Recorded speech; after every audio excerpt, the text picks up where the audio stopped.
my heart began to grow. It's just a tiny flame, but 1,000 light up the darkest night. I'm adding one more candle to the light. I know it's a small thing, coming from every little bit becomes the sunlight. Helping and healing, nothing in return. Wanna do my part and take mine. For every kindness we show, love will come back tenfold.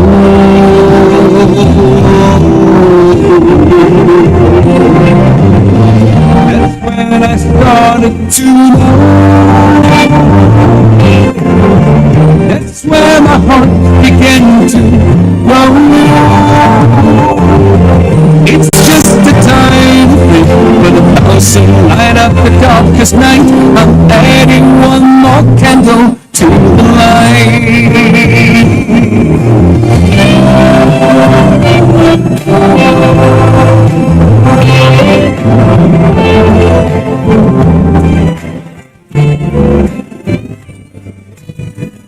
For every kindness we show, love will come back tenfold.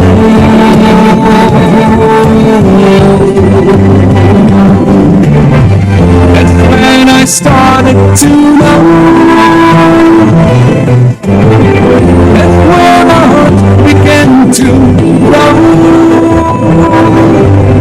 It's just a tiny thing, light up the darkest night. I'm adding one more candle to the light. That's when I started to know. That's where my heart began to grow.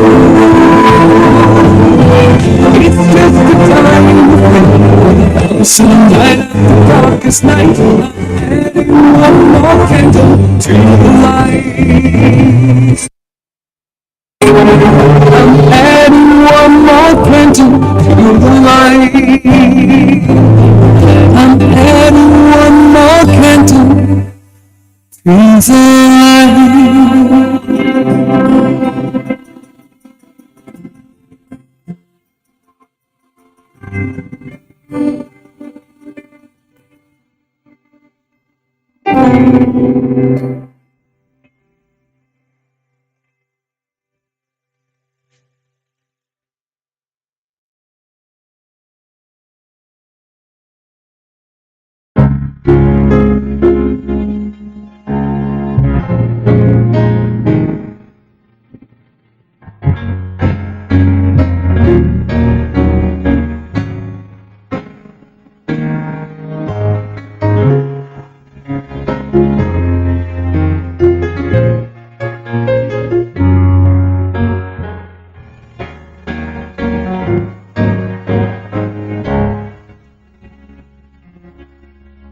Cherishing our blessings, we give with gratitude.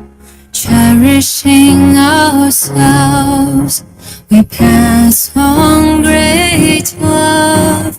With respecting our hearts, we make no distinctions. In a world of love, we are all as one. Fountains of thanks, streams of respect, a boundless ocean of love. It strengthens life, though there's no sorrow. Fountains of thanks, streams of respect, open our arms, embrace the world with love.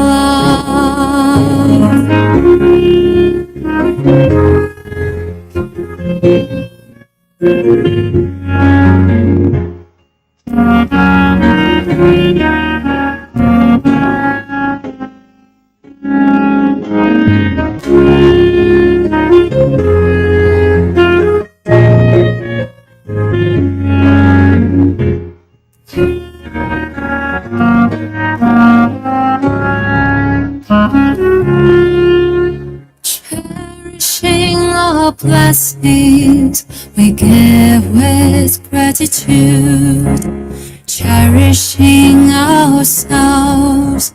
We pass on great love with respecting our hearts. We make no distinctions in a world of love. We are all as one. Fountains of grace, streams of text, a boundless ocean of love. It strengthens life, sorrow. Mountains of streams of text, open our arms, embrace the world with love. Mountains of grace, streams of respect, a boundless ocean of love. It strengthens life, so there's no sorrow. Fountains of grace, streams of respect, open our arms, embrace the world with love.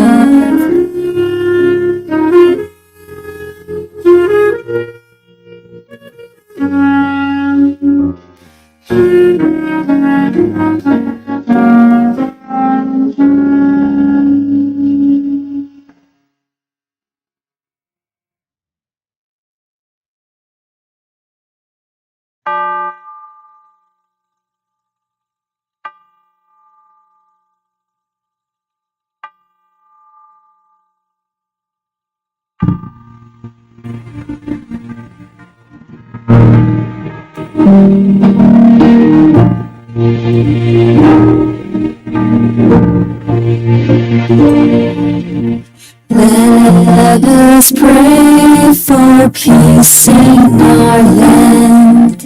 Keep our hearts from sorrows and pain. Bless us all with joy and hope. Love and care for each one in this world.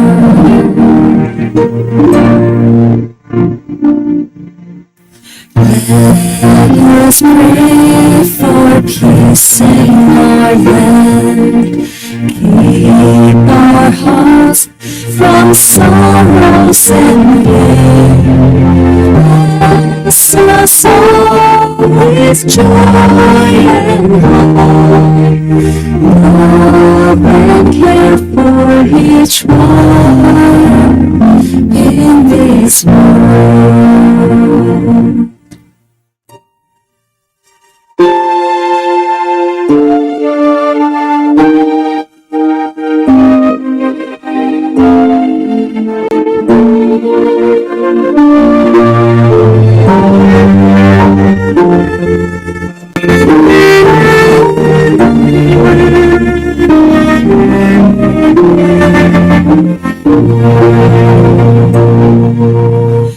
Let us pray for peace in our land.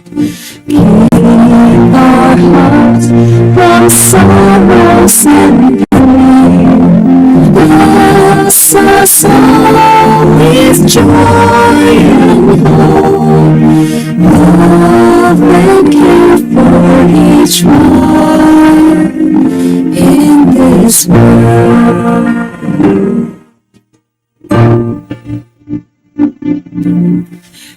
Let us pray for peace in our land.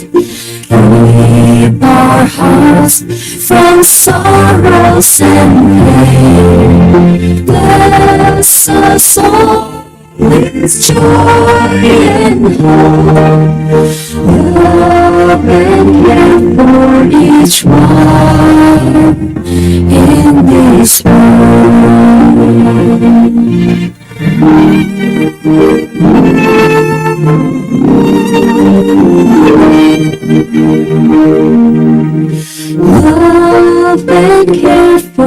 which one in this world?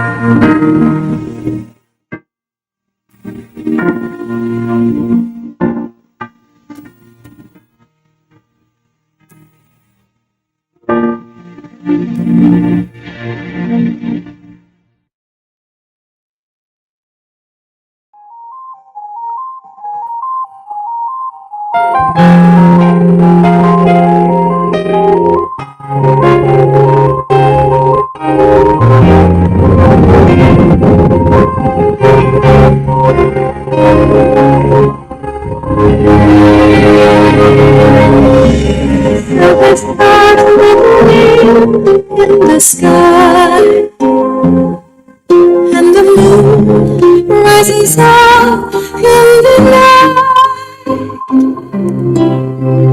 Deep from within comes the light of hope, compassion, and love unfold.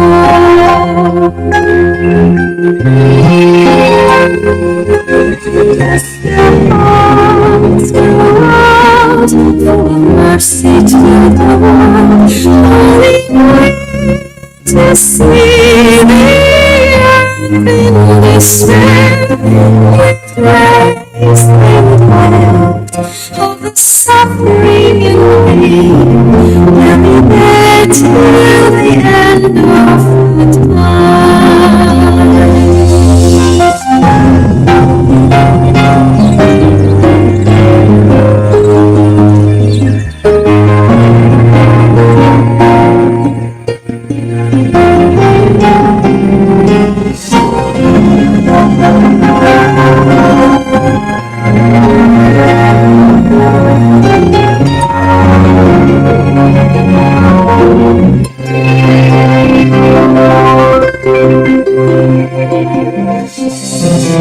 So the stars that gleam in the sky, and the moon rises up in the night.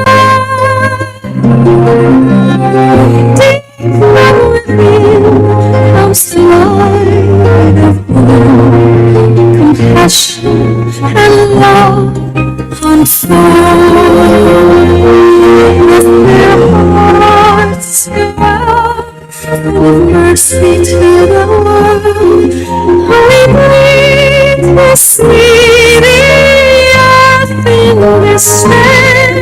With grace they would lift all the suffering and pain. They'll be there till the end of the time.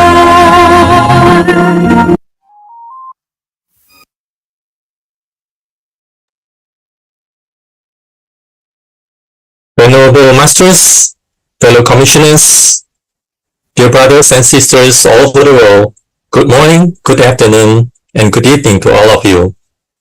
Welcome to today's Tzu Chi Volunteers Training Session. I'm Chua Boon Pin from Penang, Malaysia. I'm your host today.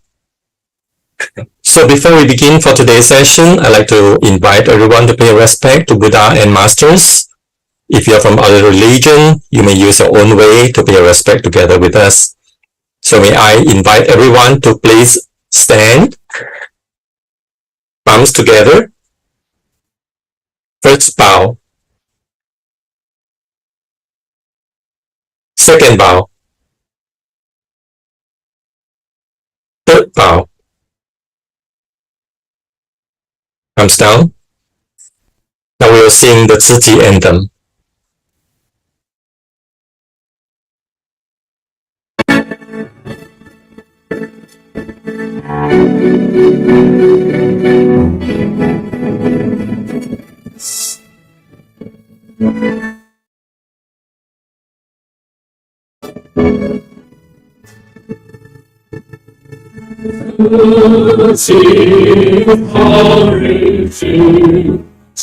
Somewhere I abide.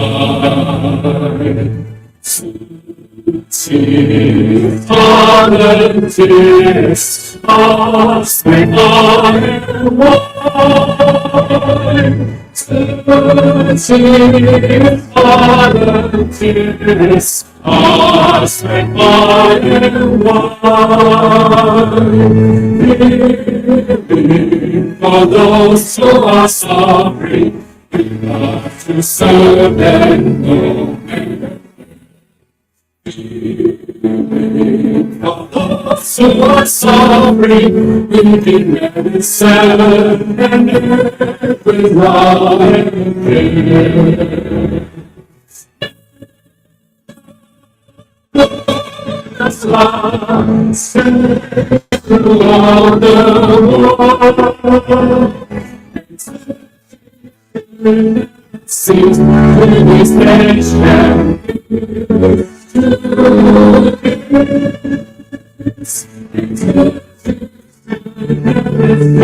To this friendship,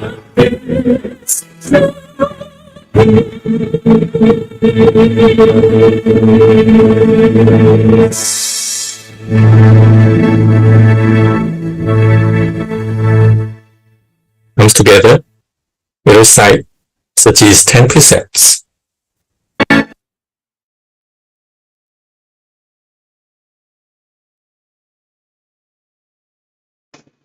One, no killing. 2, no stealing. 3, no sexual misconduct. 4, no lying. 5, no drinking. 6, no smoking, using narcotics, or chewing betel nuts. 7, no gambling or speculation. 8, practice filial piety and develop pleasant manners in speech. 9, abide by traffic laws. 10, no participation in political events or demonstrations. Now let's recite Tzuchi mission statement.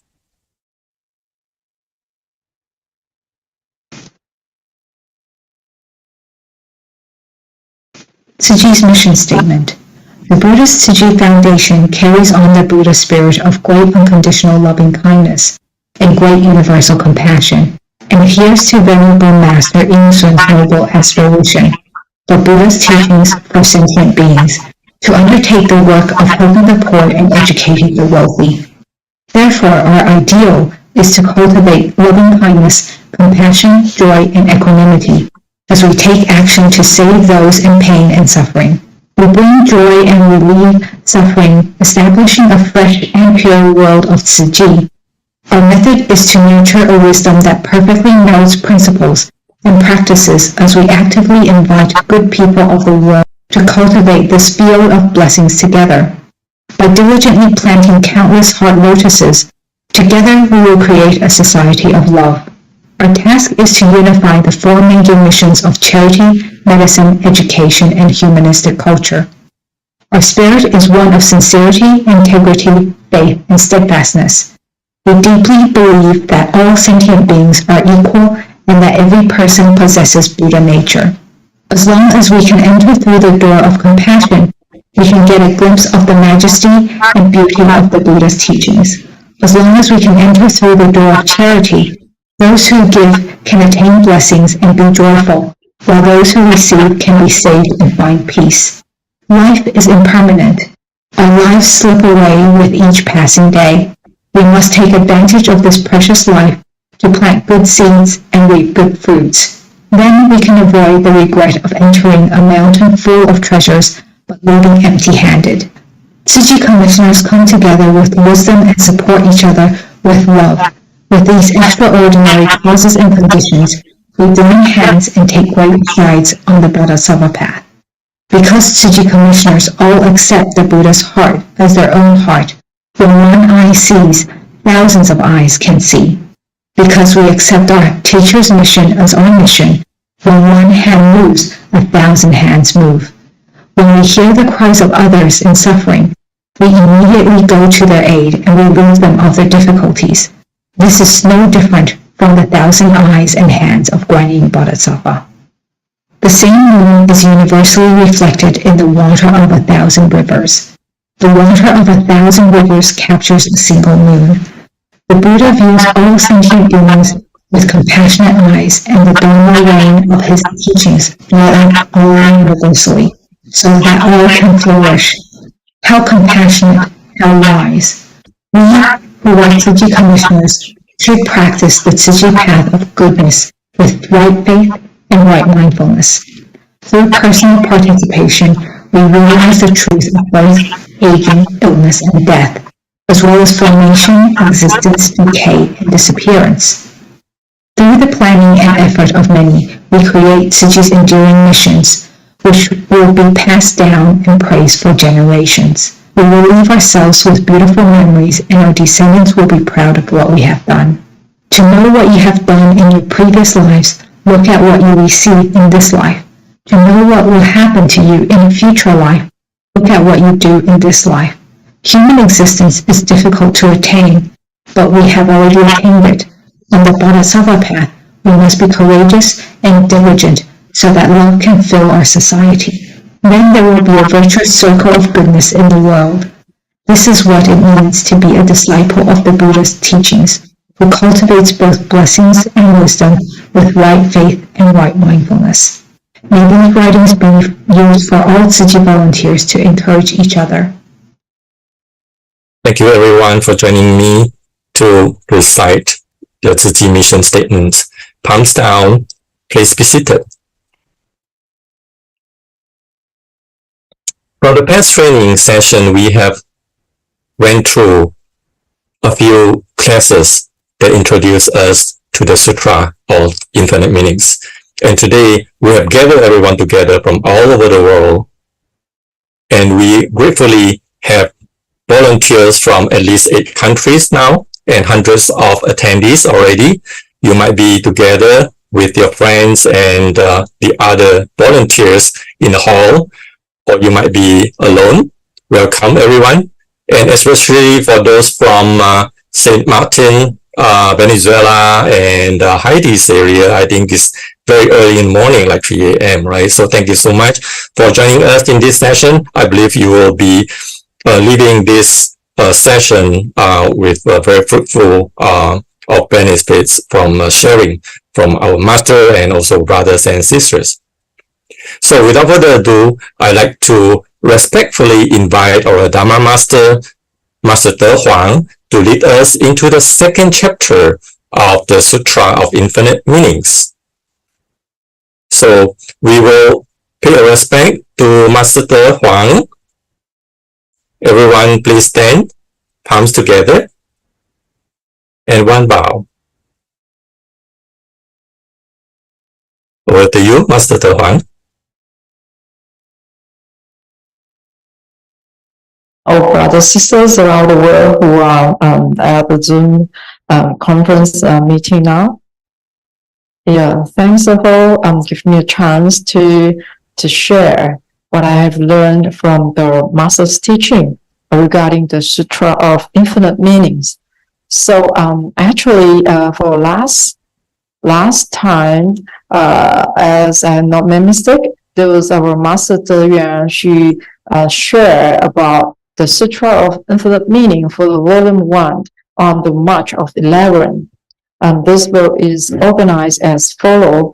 The first volume includes the preface, which describes the background of the teachings and the Master's Chen Yan's karmic affinity with the Sutra of Infinite Meanings, and as well as her commentary on the first chapter of the Sutra, which is the chapter on virtues. And today, we are going, looking forward to the volume 2, which is, have 3 chapters for the second volume, which includes the commentary on the second and third chapters of the Sutra. The second is the chapter on expounding the Dharma, and the last is the chapter on the 10 merits. And as today, the chapter that I'm going to share with you is regarding the chapter on expounding the Dharma, which is for this book, it is divided into 9 parts. So let us, without further ado, and I just want to share with you at the beginning, before I start the sharing, is like for the preface of the Lotus Sutra, Masters, she did mention, actually for the Buddha who want to teach or thought the Buddha's teaching of his mind to his disciple, they must have at least the 6 of fulfillment. Well, the 6 fulfillment is like, the first is the fulfillment of faith, which is like all the disciples of the master of the Buddha, they have a deep faith on the Buddha teaching because they believe what the Buddha told them. And the second is the fulfillment of healing, because since from the sutra's passage at the beginning was always mentioned, they have so many heaven beings, or the Buddha's disciples, or the king's princes, all the women, lay women, they would present to the assembly hall and to listen to the Buddha's preaching. So I think this is kind of the second fulfillment of healing, because they have people who really want to listen to the right Dharma. And the third is the fulfillment of time, because as the saying, we want to, the Buddha, actually, in this chapter is like telling us that because they have the great magnificent Bodhisattva, Mahasattva, and the other 80,000 Bodhisattvas in the assembly, and explains to them that this sutra will make an awakened Bodhisattva accomplish the perfect enlightenment quickly. If a Bodhisattva wants to learn and master this doctrine of infinite meaning, he should observe all phenomena were originary. They are neither great or small, neither appearing nor disappearing, neither fixed or movable, neither advancing nor retreating. And they are not dualistic, just emptiness. It sounds very profound and very subtle for this passage, and it's very hard for us to understand. So that's why for this chapter, maybe we're trying to learn more about what masters have told us to get easier to understand. For this coming, I'm going to share with you guys about this. So actually for this sutra, we can see that they have so many Bodhisattva presents, just like we have so many listeners who are listening to this section to attend this training, English training class. I think it's just like because we gather all different people and we just want to learn one thing, which is what is Tzu will give you some more benefit in our spiritual cultivation life. So this is like a kind of, just as I mentioned, when we want to, the Buddha want to explain the sutra, and they must get some at least 6 fulfillment, which is I mentioned just now is the faith and the healing, because they have a listener, and we have to be fulfilled of the right time, because this indicate that when there's not in the right time, when it's like everyone was busy at work, then no one will come and listen to this topic. And they must have the fulfillment of host, which is indicate the host who taught the Dharma. Just like in this sutra, the disciple will listen to the Buddha, or in Tzu where we will follow what Master Cheng Yen teaches, so she is the host. And the fifth is the fulfillment of place, just like everyone in different country, but we have, because of the advance of the IT, so everyone can through the Zoom, the internet, broadcast, and we can listen to the everything, all the courses without botherings. And it's very easy for us to listen whenever you have a free time. And the last is the fulfillment of assembly, because this indicates that all the presenter who want to listen to the Dharma, which is like the fulfillment of the people, because everything which is like the indicate implies the perfect assembly is to refer as we have a lot of bodhisattva, or the devas, or human beings, or all the heavenly beings who listen at one time for this teaching of the Buddha. So I think this is the same meaning. And actually, maybe for those who have been engaged in the Buddha's teaching they might know what is called Bodhisattva and what is called Bodhisattva Mahasattva. Actually, there are two differences.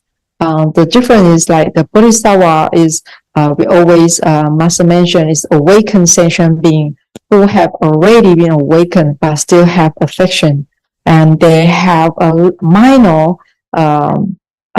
ignorance or afflictions in their mind.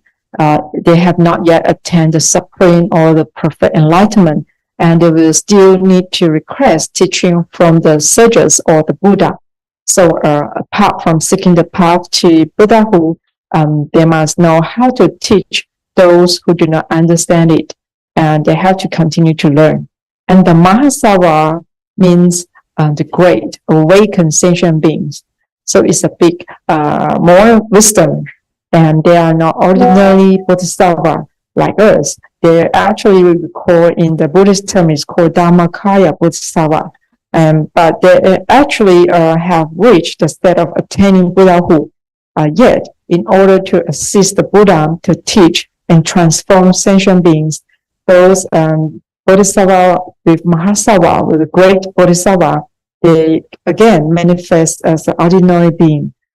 In this is what we know that in the sutra, Master is trying to explain us. I think in the Chiji world, it's just like when people like you are just newly inspired, want to learn to become a Chiji volunteer, so you will wear the gray shirt or with the jacket of the volunteer's jacket. I think this is a newly inspired volunteer, which is in Chinese word, we always call them, we might know not their name, but we will call them all Bodhisattva. We just like, because those people are helping people. It's just like the awakened sentient beings. And for the girl, the women who wearing the blue skirt, and actually it's just considered as they are the senior Chiji volunteer. They've been joined Chiji for a couple of years. They have more experiences. And so this is like, we call them a great Bodhisattva. I think this is kind of the idea for what the Buddha state on what the difference of the Bodhisattva or the Mahasattva Bodhisattva. I think this is kind of the difference. And also, what is the difference between the Buddha and the disciple? So actually, the Buddha, who have a very vast wisdom, he taught the Dharma for such a very long time. And even though for his disciple who constantly listen to the Dharma, they will still have something that they did not understand. So the disciple will want to keep asking the Buddha some questions so that they can get rid of their doubts or the afflictions. Yeah. So actually at the time, for the sutra statement mentioned, because they have 80,000 bodhisattva who now would like to ask about the Dharma to the Buddha, because they were respectfully to ask the request of the Dharma from the Buddha, because they want to know more about how can become get more and quickly to get more enlightened, to get more wisdom. So is it there's any faster way to learn so that they can save the time? I think this is what the sutras try to mention. So this is like because it's asking, can you tell me if those big bodhisattva who wish to readily attain the Buddhahood and to attend like a Buddha stage, what Dharma doors do they practice, and what is the name for that? So this is what the disciple was asking the request from the Buddha to explain more in detail to them. So I think this is kind of similar like the result of asking the questions also depend on the timing. So if the people like the disciple who ask a question at an improper time, so not only may not it displease other, but it also may cause wholesome teaching to become harmful because they are not in the right time. So however, for everyone have the limited capabilities, so the Buddha also have to use a very simple teaching to teach them the Dharma. it is like when we teach the children in the garden or first grade in the primary school, like the teacher of the kindergarten, they might use a very simple method to help their students to find interest in coming to school and continue to learn. So I think this is like kind of the idea for everyone. It's just like, for the beginning who want to learn the Dharma. So for this, in this book, the Buddha will respond to the disciples' request. So the Buddha, because the great Bodhisattva, he was a very great wisdom person. So when he requests the teaching, he will always ask for the most crucial Dharma from the Buddha. He will ask, if you want to practice in order to reach the state of the Buddha and attain the fruit of Buddhahood, which Dharma should we practice? It was very simple and concise questions. So the Dharma, the Buddha replies, was also very simple but very important.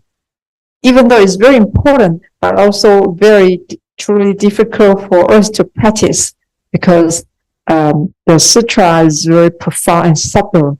So not everyone can understand. Even though we hear at the same place and listen to the same Dhamma, everyone, the understanding of listening to the teaching were all different. So that's why the disciple will continue with us, because the living Bodhisattva, like the disciple of the Buddha, they're very concerned about the future, the generations who have doubt in their life, and they create a big karma so that they were, having a very bad result in the lifestyle.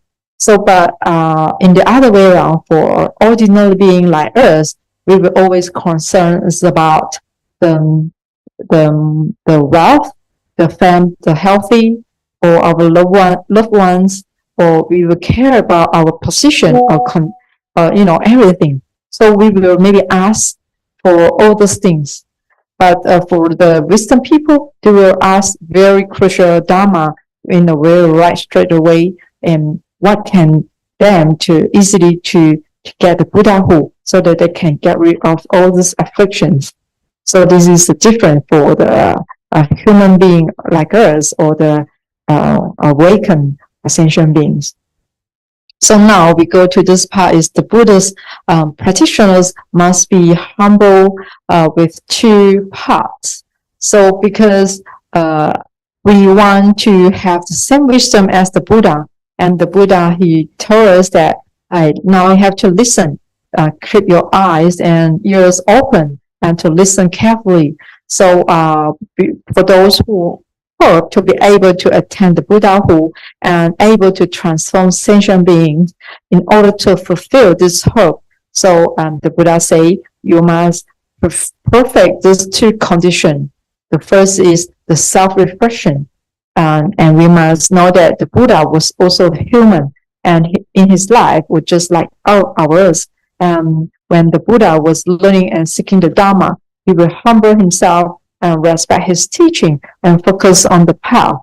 This is what masters always mention on the Wisdom Door for the teaching. They were telling us a lot of in the past life of the Buddha, how he want to, in order to get to listen to the right Dharma, and in the Buddha's past life, he was willing to give up everything and all the status that they have, and just to listen to Dharma.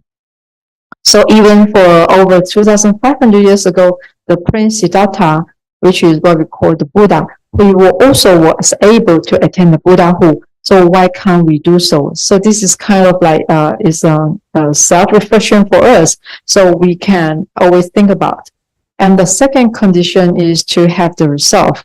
The second, we cannot attain the Buddhahood by only practicing the Buddha Dharma for a few days or a few years, or maybe just like for everyone like you or me.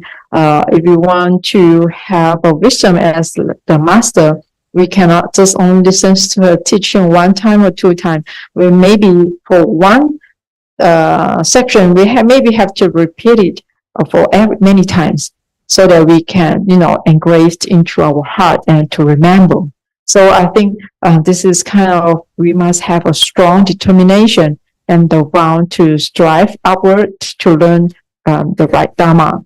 So just like the photo that I show you now, actually those volunteers, whether they are from Taiwan or whether they are from Africa, volunteers, they already passed away.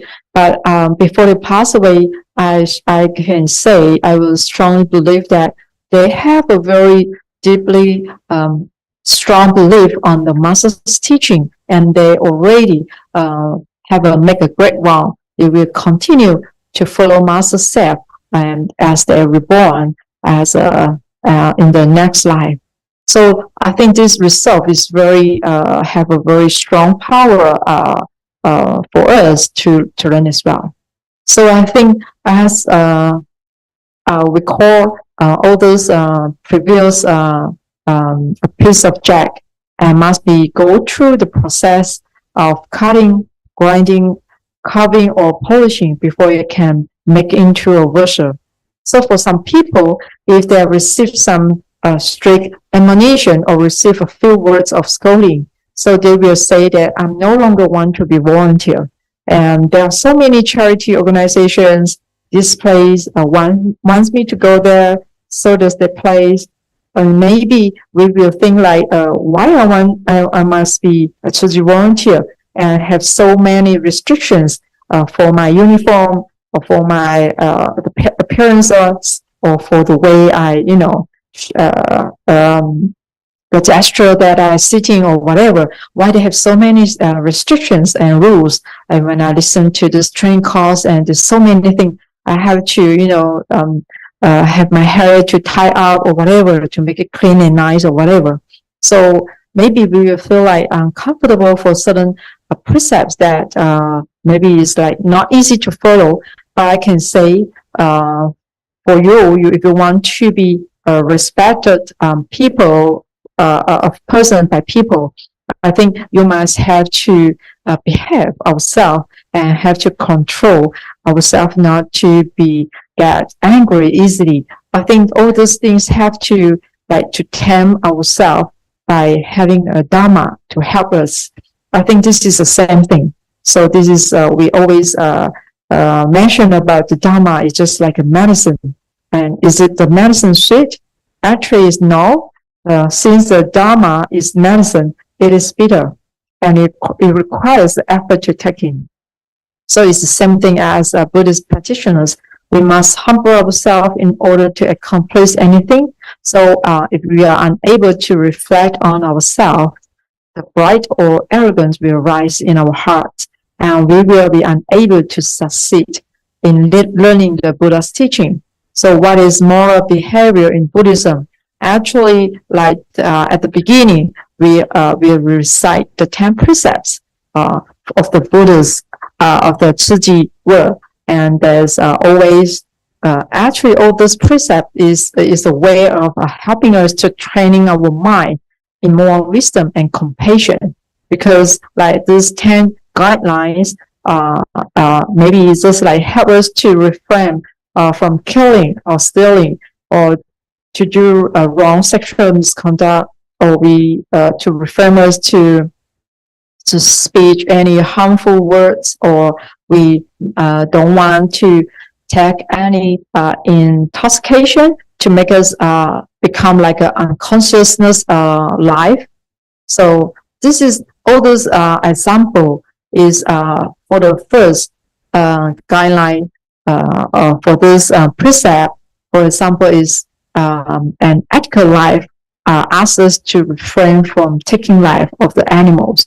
I think this is kind of like help us to train how to be more compassionate and how we can be more kindness to treat people as well. I think all these things, when we listen in the training course, I think more or less will help us to, to start to transform our mindset.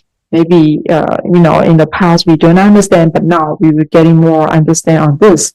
So, and I think the second precept, such as refraining for stealing, I think this is also can help us to cultivate a mindset of contentment. Like, I have that's enough, our generosity, because we want to not just to take advantage from others, but instead we are the person who giving. We are not just always become a person who receiving. So I think this is kind of help us to tame our bad behavior as well. And now, because as the Buddhist practitioner, like we all as volunteers, and if you want to get more friends to join Tzu Chi, such as you want to helping them to transform their life. And I think at least we must have gain more knowledge. Otherwise, if we cannot teach or guide the sentient beings, and I think this is very important, because if you want to helping people, there's no method for us to help, and maybe we can get the things done worse. I think this is the same thing. So to learn the infinite meanings, and Master say, or also in this book, in this passage is mentioned, we have to observe all things. So just one thing, for example, is like the infinite meanings arise from one mind. And this one mind can create infinite meanings. It sounds very complicated, because the observe means to carefully watch. So if we are not mindful of observing things, then we are not paying enough attention. So we are only using our eyes to contact with the external form and appearances. So take for example, when we're learning the math, we need to learn the formulas of the maths. And because this is help us to observe which formula is good for us. So when we want, if you guys doing business, if you learn the mathematics and not just only minus or divider or whatever, so they must have a lot of things for you to observe. This is a good opportunity for you to get more profit, or is it will help you to lose. So if you think that you learn the mathematics, you're not only to learn one formula, you have to learn more. Just like you are in a different level, you will learn different formulas. I think this is the same as sutra as well. So in the sutra is also mentioned very, for me, it's quite difficult to understand. But after I read from Master's teaching, and I think it gave me some idea, because in the sutra state, the nature is universal, appearances not abiding. What does it mean? I think because Masters tried to explain the nature is universal, but not something that abides forever in just one place. Just for example, the nature of heat in fire is universal and can be produced in any place. Recently, now it's the summertime, as the global warming threatens so many countries, especially we can always read through the news. As already mentioned, the increasingly large and intense wildfires are happening around in different countries for every year, and it's getting more severe.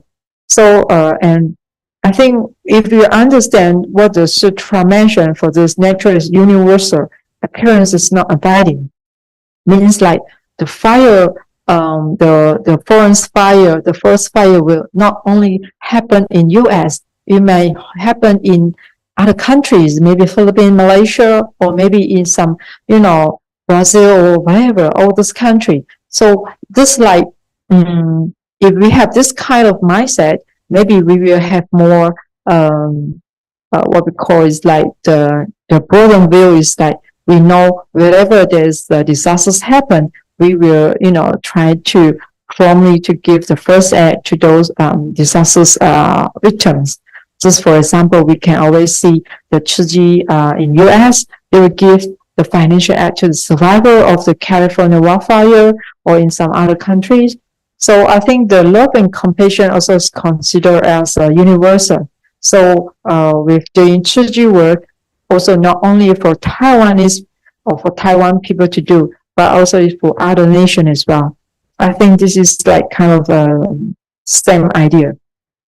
And the sutra also stated neither large or small. So I think for my definition for this statement is that I think if masters inspire us to put 50 cents a day and to in the bamboo band, and is for us to accumulate our compassion and also our merit, and so that we can be a person who are not become a receiver, but we are the giver to those who needing. So I think whether the amount of the money is large or small, whether it's coins or is in the notes, I think this is the same thing.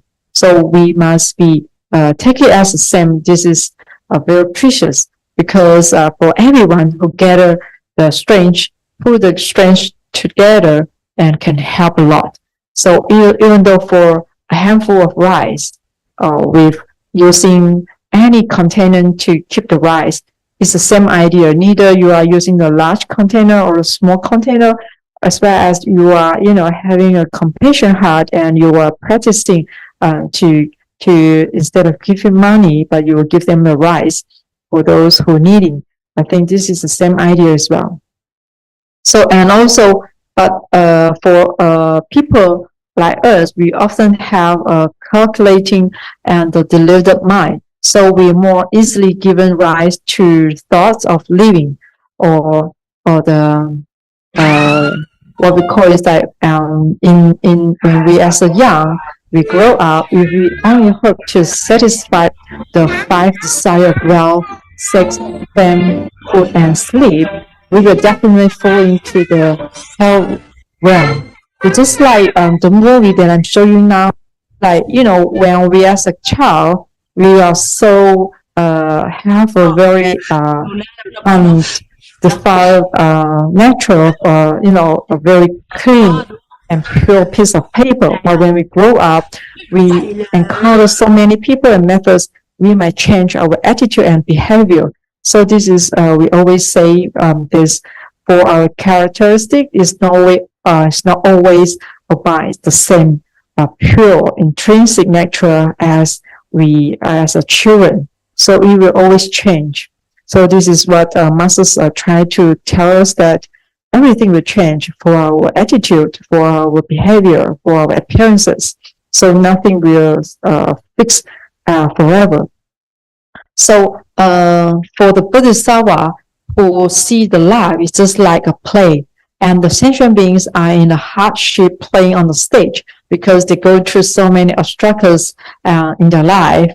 But however, the Bodhisattva, because they mindfully observe how the people suffer and they know the reason, the causes, and the condition will cause them to why they become suffer in the life.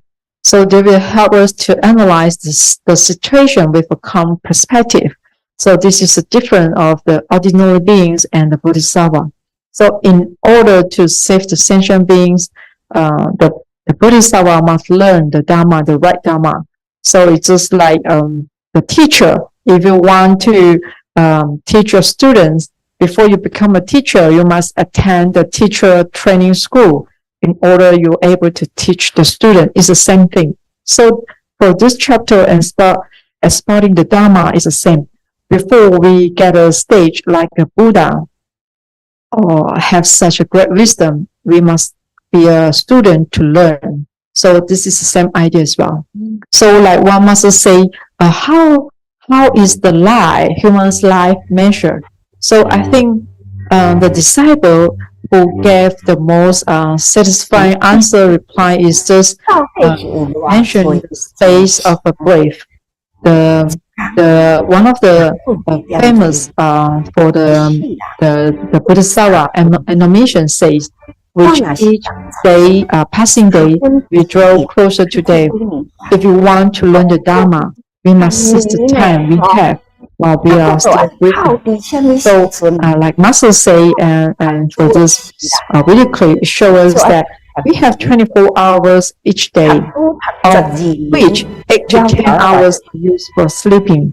Sleeping does not count as living life, because in the Buddha's teaching, sleep is core, a temporary death, because we just lie there unaware of anything.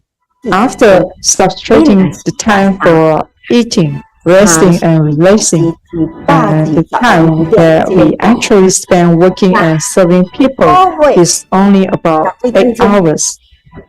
But if we have no interaction with people by within these 8 hours, and then we are actually considered the sentient being.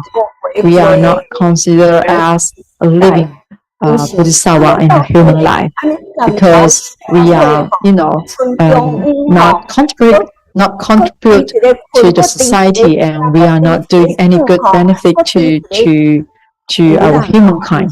So I think this is very important. Since we have a healthy life, we must remember our time is very precious.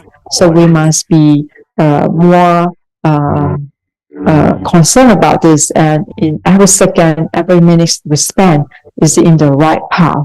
So this is very important for us to know that, to aware of the time is not wait for us until one day you want to do this and do that. You have to seize the moment if you have the right chance. So just go and help. If you get a chance to help people, then just don't wait. So, and the next thing is, the sentient beings live in the world, they will suffer, and when they live in hardship, or when they are spiritual empty. So thus, the sutra passage state, having relieved them from suffering, the Bodhisattva then expound the Dharma for them and enabling them to experience happiness. I think this is like how Tzu Chi first relieved the suffering in sentient beings' daily living. For example, this is recently we can learn from masters, because our Nepal, we are helping those poor people.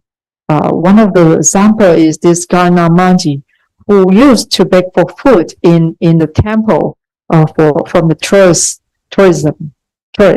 And because after he encountered with the Tzu Chi volunteers, because Tzu Chi started to help him with food for every month, and his life totally changed.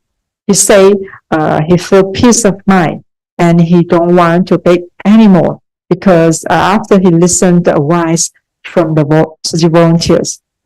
Is it possible we help you every month and you stop to go out for beg for food, and you can use your healthy body to help other people instead? Yeah. So, and this elder man, he say he want to help others now. So he say he found the value of life in giving. So he decided to save a handful of rice for Tzu Chi, for them when he personally preparing meals every day. So this is, I think, we are not giving them the material aid, but we also are giving them a teaching. So I think, and the last part, the process is like we are inspire him to be a person to able to help others, and also able to not just help human being, but you can protect the earth. You can start to do recycling, and you, not only yourself, but you can invite your friends or relatives to help. I think this is kind of like, one can be accumulate to so many kindness. So from one person start to inspire other people, you will times the multiple the results. So I think this is kind of the idea from the after listening to the right Dharma and how we transform people's life. And also the Buddha, he once again told this Bodhisattva about the teaching and the principle of this true meaning. Actually, because we believe that the meaning is very subtle and unsurpassed in honor, because we remember that in the sutra, it mentioned at the time there were 96 kinds of religions teaching in India. So when the Buddha, he attained enlightenment, there were many disciples in his Sangha who had been the followers of non-Buddhist teaching before.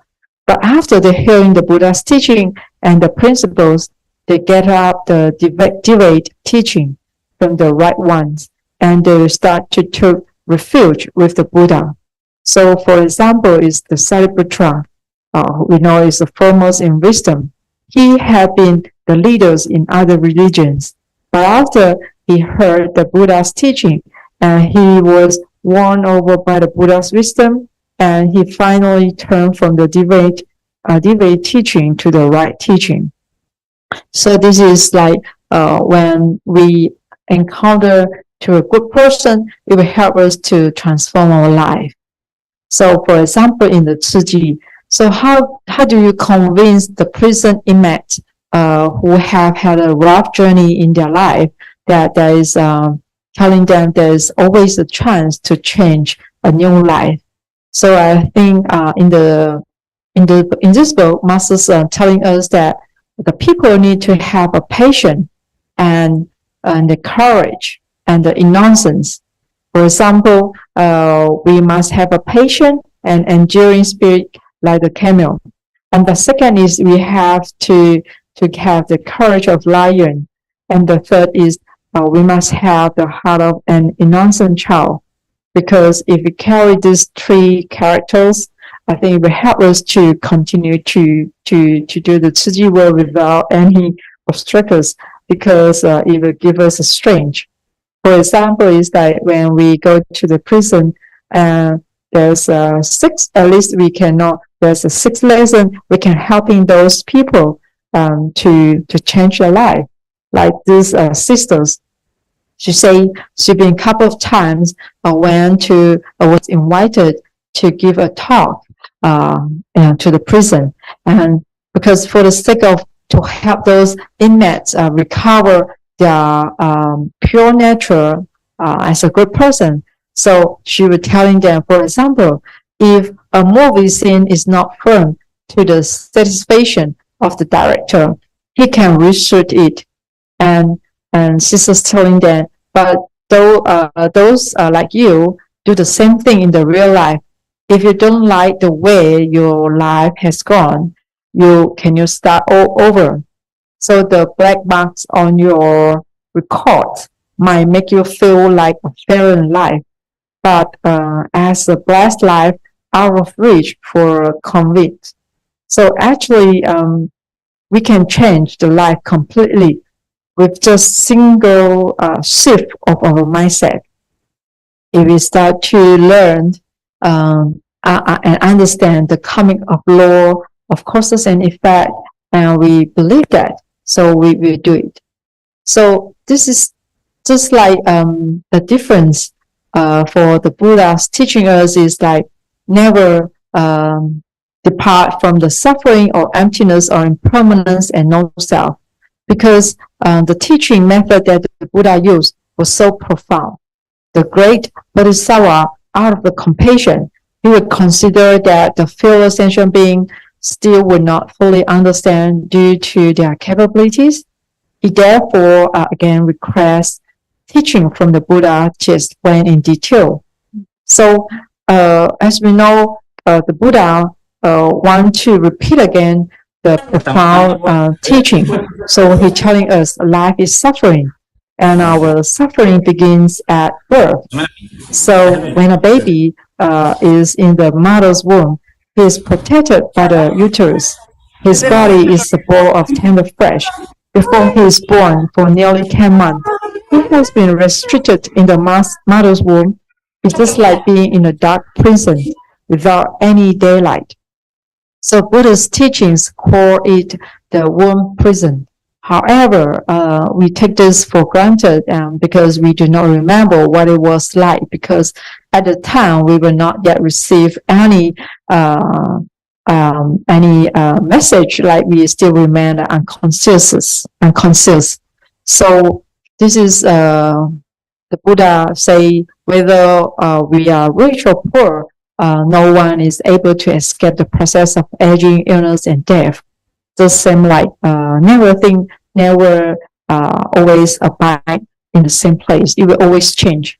So it's just similar like we all human will tend to have a strong self-grasping. We can see as because we ordinary being, like even though for these children, I think she might thought this is an apple, or maybe this is a very delicious fruit, but he never know that this is maybe it's an onion that he ate. So he still like continue to eat it and without stopping. I think this is kind of like real kind of attachment on certain thing when we can't let go, and we just want to experience it. I think this is the same to ordinary being like us. So that's why the Buddha was unresting to telling us keep preaching the Dharma. So we always say the Dharma is not just like medicine, but it is also like water, because it can help us to wash away the defilements of our deluded minds. So actually, because we have a different level of understanding, and our capabilities is different. So that's why there is a distinction between the great wisdom or the small or the little wisdom that we gain it from. So it's just similar like what the Buddha say. He have to give the teaching divided into the 3 stages, which is for the beginning, to the middle, or to the later. Because every one of us have a different way of understanding, so that the Buddha, he have to give us the different principles in different levels. So we should know that actually is similar like teacher students from the middle school or the high school or the university, because they are all students, but they are all in a different level. So the teaching must be at different. So I think this is 3 stages for the Buddha to preach the Dharma. It's the same to the society like us now. In this is what I can give some example. So maybe you all know these guys. And I think maybe after we graduate from school, we enter the workforce, and we start to deal with people. We get a chance to learn and get some experiences. So maybe at the time, our mindset will change. And what we learn from school maybe is totally different from what we've been out of the society and to learn from our experiences. Just like for you, maybe you will think that you will not attach to stick the attachment on certain thing. So you'll make you feel ease. So you start to let go of something. I think this is very important for us to learn the Dharma as well. So, and also, in the last part, actually, the master is telling us to summarize for this Buddha who teaching to the disciple about the teaching is just like for the beginning when the Buddha attended the Buddhahood, he was teaching the Four Noble Truths, not just only for the 5 disciples in a human realm, but also at the time, it's mentioned that they have 8 billion heavenly beings come to listen. And those people who, they also, after listening to the Four Noble Truths, which is what we call is like the suffering, the cessation, and everything. So they develop the bodhicitta, they start to from the aspirations. So even though we are at the same place to listen, but the understanding and the wisdom were different, so the level of what we received was different. And the second middle part for Buddha to give the teaching is like he start to tell the 12 independent origination. So this is for those who have a middle level to understanding how as a human being was born and the source of suffering all come from all this traveling of causes and conditions. And the last part, I think it's very important for what Master's teaches is if you want to beyond to teach the Four Noble Truths or the 12 dependent origination, I think there's one more important thing is that we have to learn the 6 parameters, and which is we know that it's giving precepts, patience, diligence, samadhi, and wisdom. But today I'm going to share with you is about giving, because I think for this part, we have giving, we will divide it into the giving of wealth, giving of dharma, or giving of fullness. What was that? I think first let us go through the giving of wealth, because this is a kind of like the giving of the material goods, which is can help relieve the suffering in sentient beings' life. We directly give them what they need. And the second is giving of Dharma. It means we using the Buddha Dharma that we understand, the method that we learn in Tzu Chi, and we to start to use it to guide and to teach those people. Just like we teach those students how to be polite and to respect a teacher, and we maybe in the form of we show them the Jingshi aphorism. This is kind of we share the right Dharma to them, or maybe in the other technique is like we show volunteers how to have a good advanced planting skill for them to have a good harvest. I think this is considered as we giving the right Dharma to them, so we share with them so that they can change their life. And the last is the giving of fearlessness.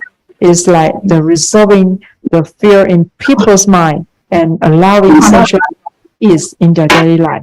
This is like whenever there's a disasters happen, you can see our volunteers, whether they are in the medical sector or in other charities, in our Tzu Chi world, we will always give them the first help when they are in need. So I think because due to the time, if you have this book, I will recommend you to read this page regarding what the masters share with us in her when she's newly become monastic, and she went to the summer retreat, and she learned the spirit from a very good never taking rest. And because this venerable Dharma master Dao Yuan, he himself was sick, but he never put himself a healthy condition in the first place. He always think that if anyone want to listen to his Dharma, he will non-stop preaching Dharma to them. So it's very touching story. It's about 3 pages. And the last but not least, I'd like to share with you guys. I think the Buddha actually appears in so many different forms. No, actually, the Buddha giving the teaching to his disciple. If the disciple of the Buddha who not just listen, but develop a deep faith and to practice in daily life, and is kind of similar like they are the Buddha's transformation body. It's just like they are, copying the attitude for the Buddha, and they learn, become like a Buddha's action. I think this is in the sutra that we learn is like everyone can get a chance to be a wiser people, and if you're willing to listen and willing to follow. So I think as like masters, she started to encounter the Buddha's teaching when she was young, and after she encountered the Dharma master Inshun, who told us to work for Buddha's teaching and for sentient being, and for this spirit of the 6 words, she keep continuing to pass down for the volunteers for the first 5 disciples until now. Tzu Chi has been established for 57 years, and we are getting more monastic masters, and also we have countless of Tzu Chi's volunteers around the world, and passing on this right Dharma. I think this is what we hope to continue to expand this good teaching to the next generation. So the last but not least is that I want to share with you guys as for every day that passes and our life become one day shorter. So we cannot say that we add a year for every year we live. Actually, for every year we live, we lose 1 year. So be cautious, and the life is impermanent, and we must be cautious of capacity. So please, I hope that everyone can diligently every day to practice the good Dharma and to apply in the daily life. And thank you for listening. Yeah, thank you. Thank you so much, Master De Huang. Thank you so much. And may I invite everyone to please stand, palms together, so we will pay respect to thank Master De Huang for delivering us this very, very important teaching of the Dharma. One bow. Thank you, Master De Huang. So, Master De Huang has brought us a lot of intent in this session. So it's very intense. It's very benefiting, I think, everybody, I believe. She brought us the 6 fulfillments that we should cherish, which is the faith, the hearing, the time, the host, the place, and the assembly of the fulfillments that we should cherish, that today we are able to sit down here and listen to the Dharma. It is really, really not easy to have this kind of fulfillment all together. We have the faith, we have the hearing, we have the fulfillment of time, the host, the place, and also the assembly. And Master De Huang also teach us about the Dharma, that it could be bitter, right? And it could be like a water. So it is like a whetstone that is molding a jade, right? From a stone to a very precious piece of jade. So we have to learn from the Dharma and really practice it so that we can really benefiting the sentient beings. And at the same time, we should actually practice the 6 paramitas in the way that we practice the Tzu Chi's concept to walk the Bodhisattva's path. So next we would like to thank you so much again, Master De Huang. And next we would like to invite Sister Jing Rou to share with us the charity case home visit. So this is very important one, as we know from Tzu Chi's mission, the charity comes the first, right? So without further ado, Sister Jing Rou, over to you. Thank you. Hello, a good day to brother and sister. I'm going to share with you about the home visit today. The focus of the home visit is regarding the cultivation of the blessing and the wisdom. Let's think about this question. How do we cultivate blessing and wisdom in the charity work? Helping the people in need brings happiness to us. We learn how to give love to the needy and find the meaning of life. During the home visit, we learn how to comfort the family when they are sad, when they are in the sorrow. We learn how to give advice if they need us. We learn how to give help. For example, if they have a lot of children in the family, we may give a financial assistance for schooling, or they may need some material assistance. We learn to serve everyone as our family without discrimination. As Master teachers, we help people in need regardless of nationality, race, and religion. I would like to give a case about a home visit. Let's have a look. The Tzu Chi Charity Department in the Hualien received a phone call in the 2020. It was a complaint about a dirty environment caused by a family. The caller, who is a neighbor of this family, wished Tzu Chi could look into this case. A group of the volunteers pay a visit to this family. This family consists of an old man, his wife, and 2 daughters who have mental capacity of 6-year-old child. During the home visit, they do have some evaluation based on the conversation with the old man. They concerned about how did they live on? The old men told us that they rely on the pension to pay for their daily expenses, and they receive the welfare subsidy as well because the wife and the two daughters are mentally retarded. During the home visit, we observed the house environment. It was dirty, messy, and even we smell some rotten food.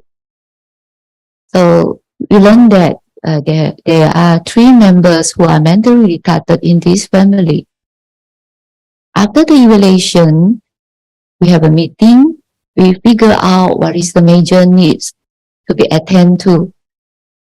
We all agree that we have to do a clean up immediately, just right after a week of the home visit, and refurnish some furnitures. And every member of the team agreed that we should do a home visit every month. So this massive clean up involved about 40 people. It took a day to clean up. There were a lot of cockroaches climbing the wall, and the rats were running here and there. So let's look at this picture. I put on the raincoat and the glove to carry out this clean up. And we observed this the wall. There were tiny black spot on the wall. Actually, those are the cockroaches, right? Climbing over the wall. And observe the floor. It was very dirty, and it took us many hours to move out the things, to scrub, to clean, to wash properly. And some volunteers even screaming when the rats ran over their boots. Cockroach ran into their shirts sometimes. The clothes, food, stuff were all scattered on the floor. And this is the scene that was in the bedroom. The 2 rats, they were communicating with each other. What were we doing over there? The volunteers cleaned their rooms, sitting rooms, kitchens, toilets, and the clothes were wet completely just within 2 hours. After scrubbing, washing thoroughly, we started to repaint the wall, replace 2 new beds for this family, and gave some clean second-hand clothes to the 2 daughters. Let's watch this video clip.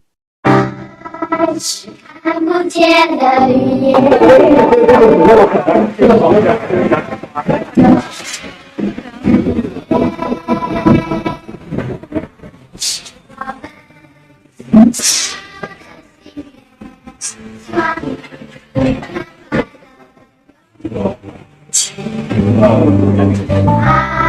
喜悦。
Okay, we care about this family by showing our kindness.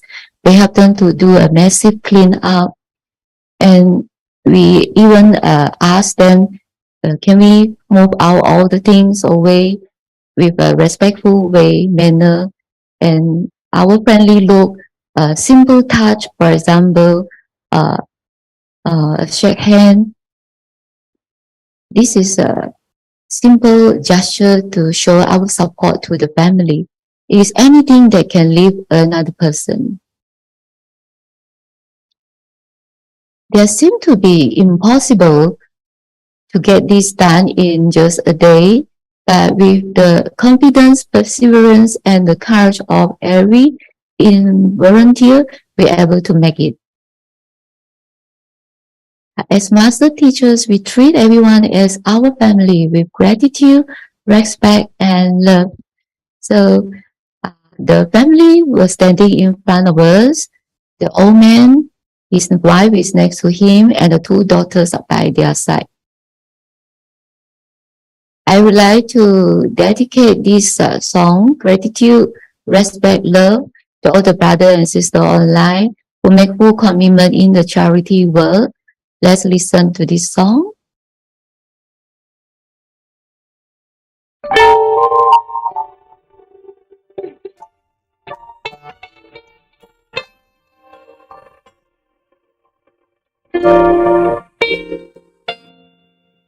I know it's a small change, but coming from the heart. Have a little bit becomes a lot.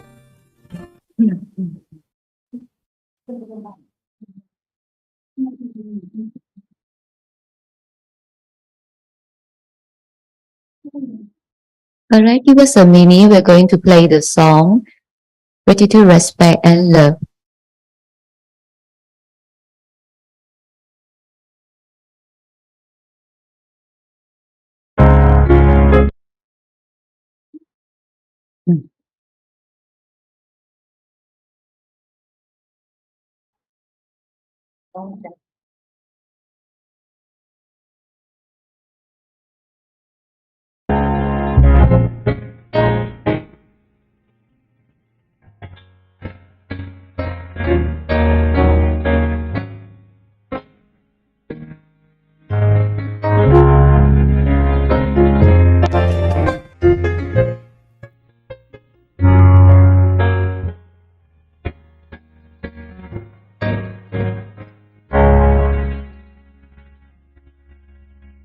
Cherishing our blessings, we give with gratitude. Cherishing ourselves, we pass on great love. With respecting our hearts, we make no distinctions. In a world of love, we are all as one. Fountains of thanks, strings of respect, a boundless ocean of love, it strengthens life, so there's no sorrow. Fountains of thanks, strings of respect, open our arms, embrace the world with love.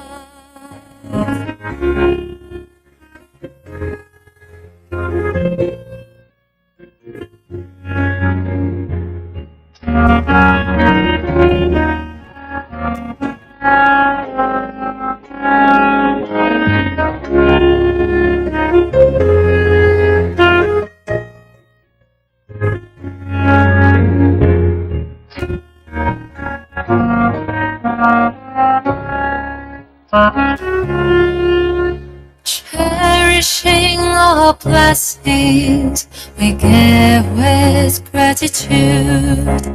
Cherishing ourselves, we pass on great love. With respecting our hearts, we make no distinctions. In a world of love, we are all as one. Fountains of grace, strength nor respect, upon this ocean of love, it strengthens my souls of sorrow. Fountains of grace, strength nor respect, open our arms, embrace the world with love. Mountains of grace, streams of respect, upon this ocean of love, it strengthens my soul, there's no sorrow. Fountains of grace, streams of respect, open our arms, embrace the world with love.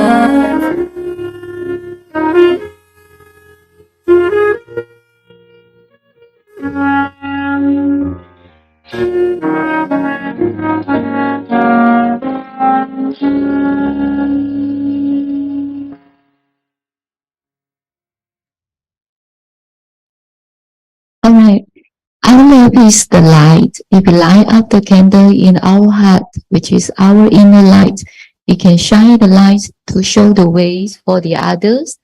Your tiny friends, his tiny friend, her tiny friends, and everyone's tiny friends come together, can light up the darkness to give hope to those families in help. Besides learning the value of the gratitude, respect, and love, we can practice 6 perfections in the charity work. Let's look at the 6 perfections. These 6 perfections will give us the guidelines to help us to overcome the challenges, obstacles in the charity work. Sometimes we might get exhausted and feel discouraged.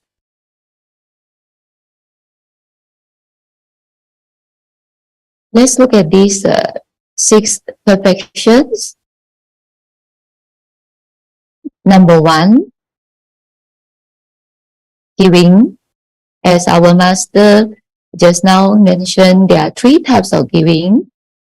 Number 2, precepts. Number 3, forbearance or patience. Number 4, diligence. Number 5, samadhi. And the last one, wisdom. Perfection. Number 1, giving. As the Buddha taught us, you don't need to be rich to give. Giving doesn't require money. Even though we are in a poverty, with no material possessions, we still can give. We can offer our strength, our capacity, our time, effort, love and care, as well as respect and kindness. If you are good in cooking, you can cook meals for those who in need. If you are good in agriculture, we can plant vegetable, fruits to give those who need. And if you are good in coordination, you can be the leader. You can communicate with different parties to get the project done. Just remember, kindness is a gift. Everyone can afford to give. We help to relieve the suffering of the people during the charity visit. At the same time, we give without expecting anything in return. As Master told us, when we give without expecting anything in return, this genuine generosity purifies our heart, make us spiritually rich, have peace of mind and at ease. Let's take a look at the benefits that we gain during the charity work. We are exposed to all different kinds of suffering. Some of them, they have sickness or even mental sickness. Some of them, they are elderly living alone. And some have other difficulties. And number 2, through the home visit, we know that life is impermanent. We know that nothing can remain unchanged. Everything is changing. And from the home visit, we cherish that what we have and we start to count our blessing. Let's take part in this following activity. We will start to count our blessings. Number 1, tell or write the messages to thank 3 volunteers who always partner with you in the home visit. If they are sitting next to you, just tell them directly that we are so grateful to have them. Would you like to carry out now in 3 minutes?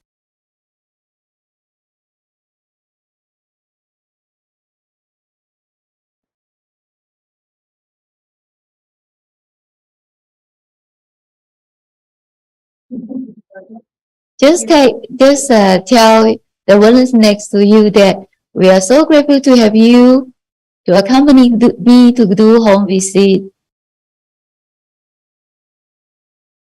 Okay. Or we want to thank them for doing any volunteering work for us in the Tzu Chi. We can thank them for coming for this session today. We are grateful to have them together in this session to attend this training workshop.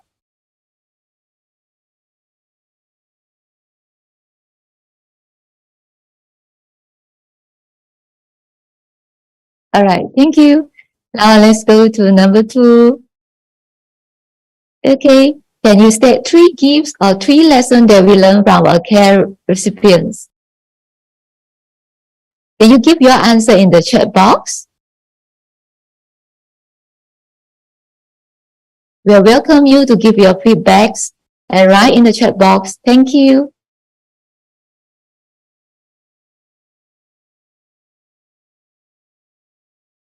Or you can directly tell us.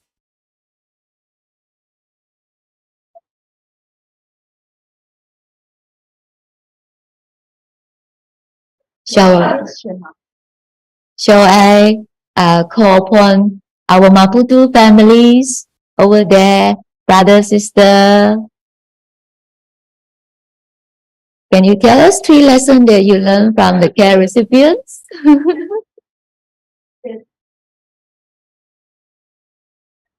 You can turn on the microphone and share with us what are the 3 gifts that we get from our care recipients.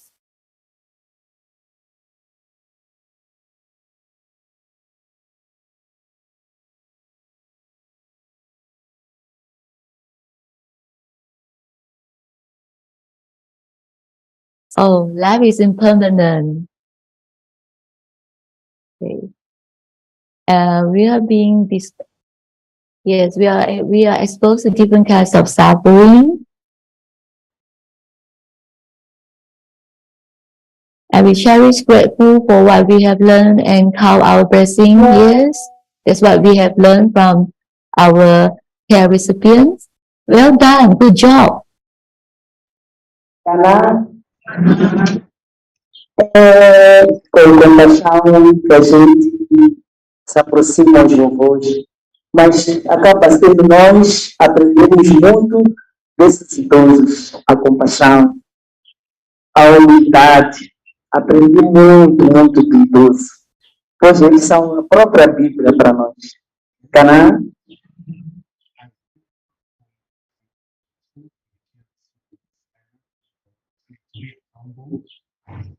Can we have anyone who help to do this translation for us?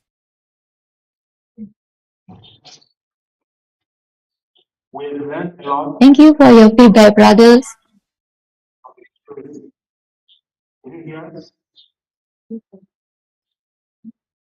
Okay.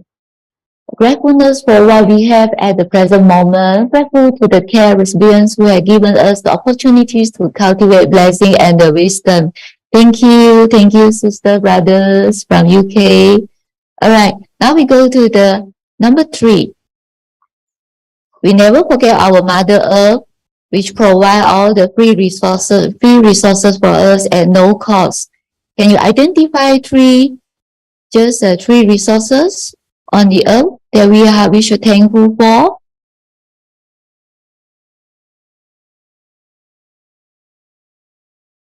You can turn on your mic and give us your response, or you can prefer to write your answer in the chat box. We are looking forward to hearing you.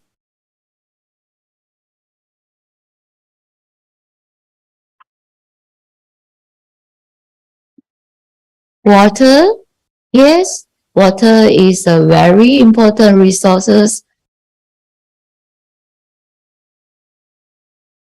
Air. Yes, definitely. Thank you. We breathe in, breathe out in every seconds. Oxygen, yes. These are some of the example of the free resources that we can get from our Mother Earth. Thank you. Thank you for your response, brother, sister. Now let's go to the second perfection, that is upholding the precepts. As you have recited just now, these are the 5 basic precepts that we have to uphold for a practitioner. And Master has added another 5 precepts in accordance with this current society.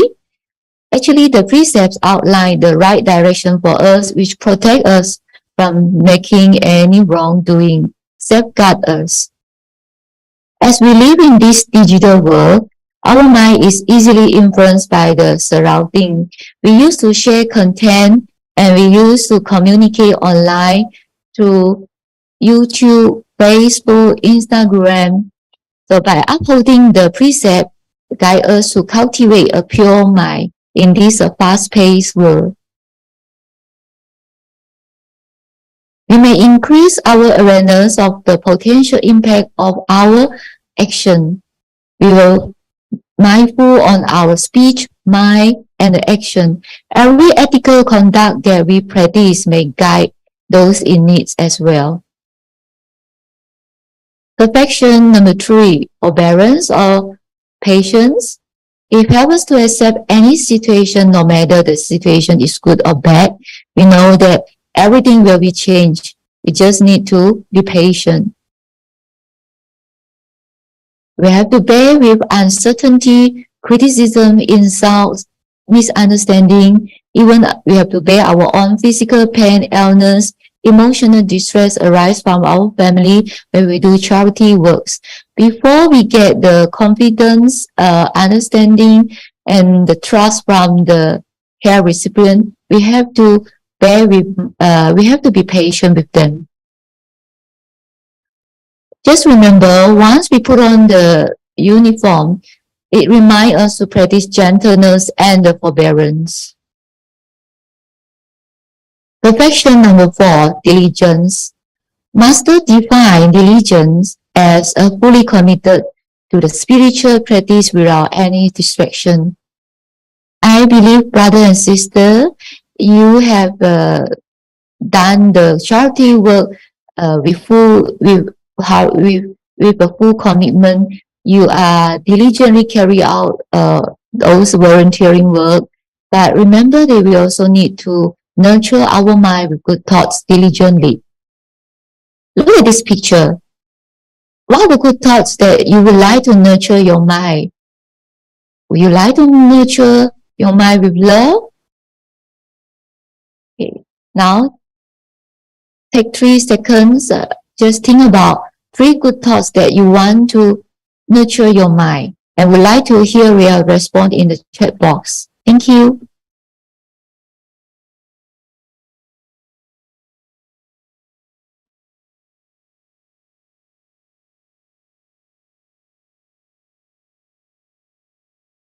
Any good thoughts that you would like to nurture your mind besides love?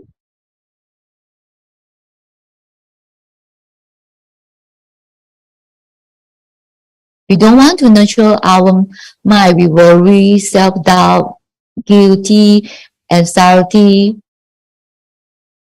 Love, thank you. Compassion, empathy, sympathy, thank you.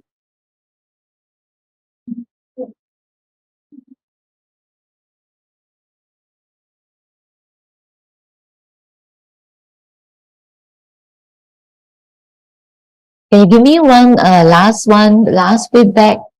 What are the, okay, believe in people and ourselves that we will do good. Yes, this is a very important positive thought. Love, compassion. Thank you, brothers, sisters. Confidence. Thank you. We need confidence to carry out all those charity work. Perfection number 5. Samadhi. Yeah, what is Samadhi? We need to give a full attention, concentrate, focus on our thoughts and action at the present moment, so we can have, so we can differentiate what is a right and wrong thing to do. We can train ourselves by giving full attention on every thought and emotion, any idea that mulling over our mind, right? Focus on our thought, emotion during the charity work.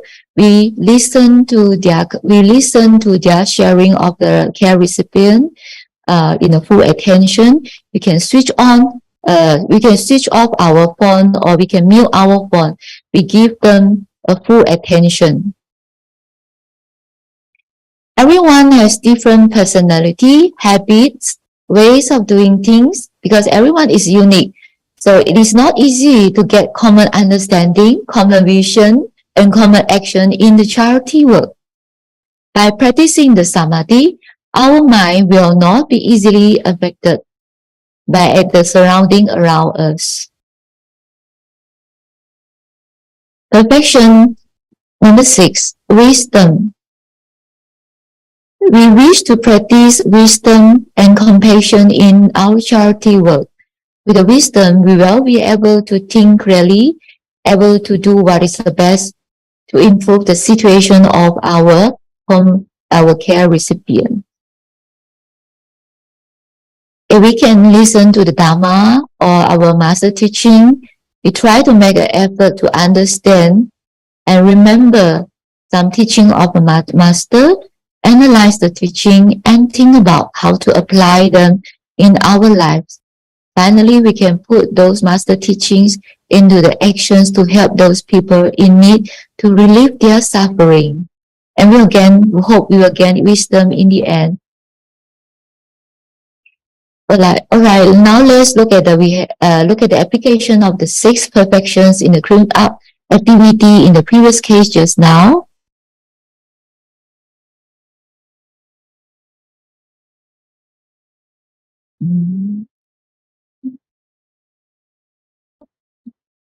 Okay. All right. The volunteers who have done the clean up for this family actually is a way of giving the love and care. Second perfection, we have to prevent any negative thought while we are cleaning the house with no discrimination at all, upholding the precept and pay full attention to help this family. We have to bear with the dust, dirt, rat and insect. This is a kind of the patience that we have to practice during the home visit. Every volunteer diligently clean up the house and make it in just a day. This is a way to show our diligence. By practicing Samadhi, we have to be calm under any challenging conditions. And finally, after finishing the clean up, we should gain the wisdom. We should understand, try to figure out the cause of the suffering of the family. Alright, that's all for now. I would like to wrap up this sharing. We learned 3 important values from the home visit. That is gratitude. We're grateful because they're giving us a chance to serve them, to take care of them. We respect them, whatever they do, and we love and care for them.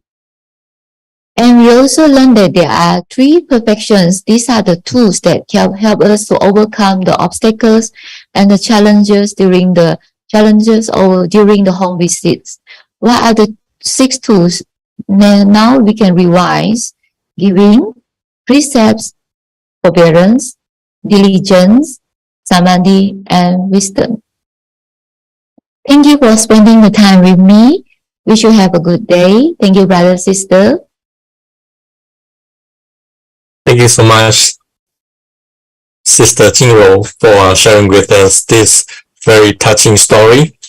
And Sister Jinro has actually given us a very good example by linking our Dharma learning about the six paramitas in the example that she shared with us. So this is a real life story, and actually most of us, I believe, experienced this before.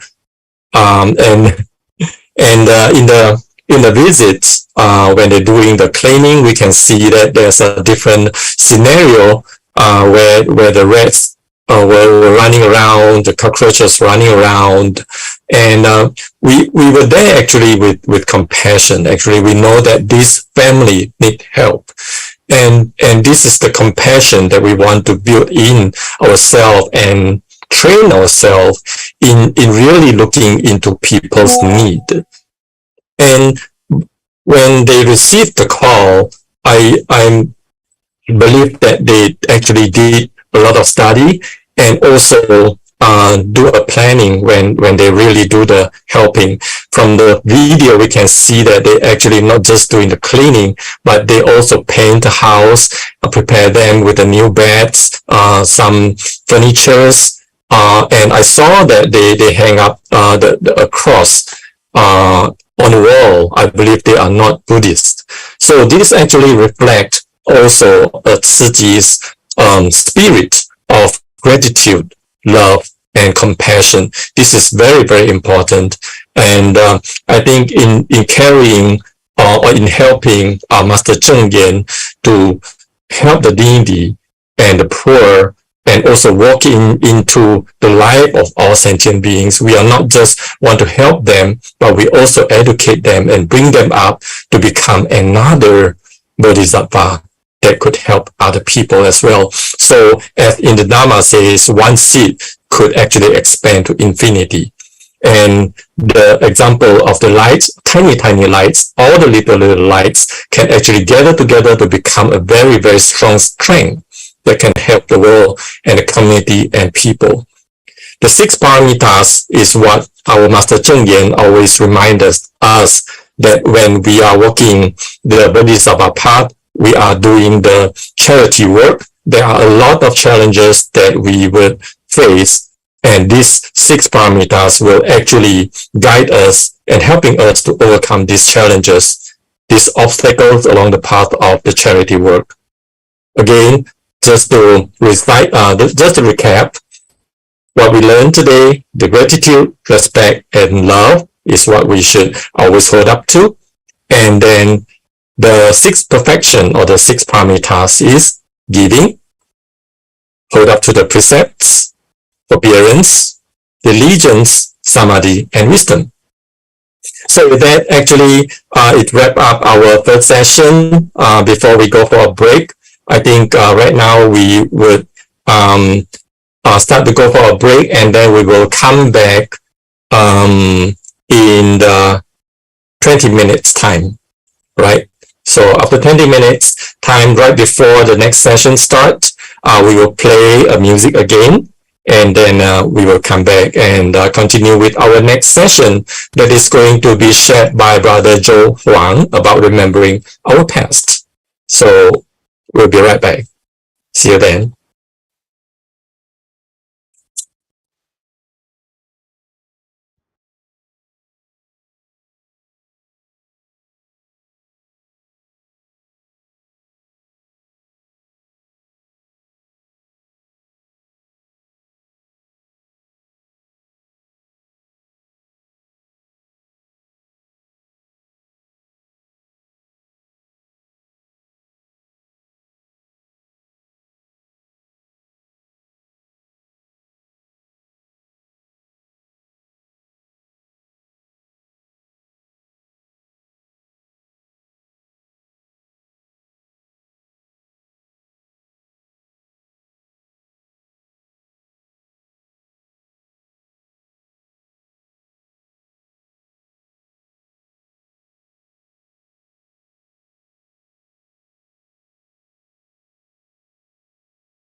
心事沉沉回大地，不会牺牲为何风，只会妙法为清水，阴晴静静为阳光，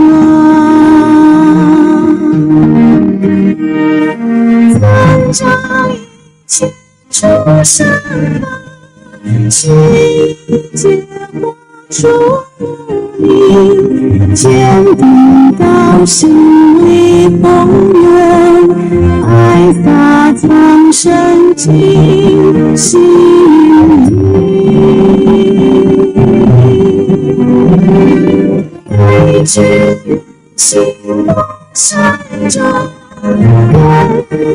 观待不寂灵，人间菩萨一念心，一月尽知在人间。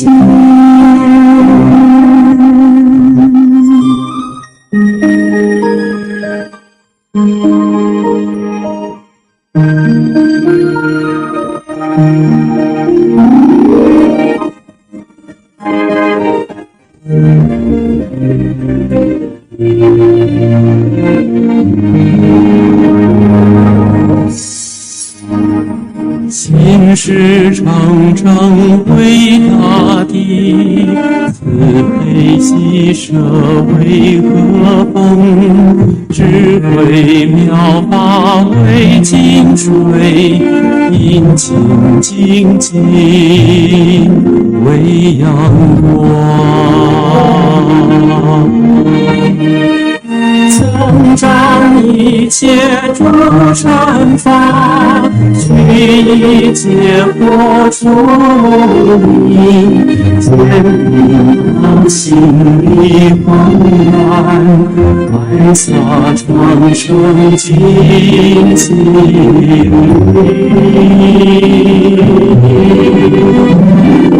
对治愿行多善庄，光明万代菩提林，人间菩萨一念心，月尽不在人间。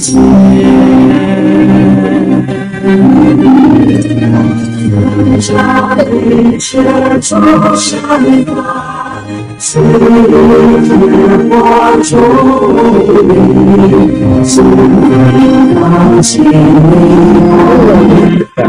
放生尽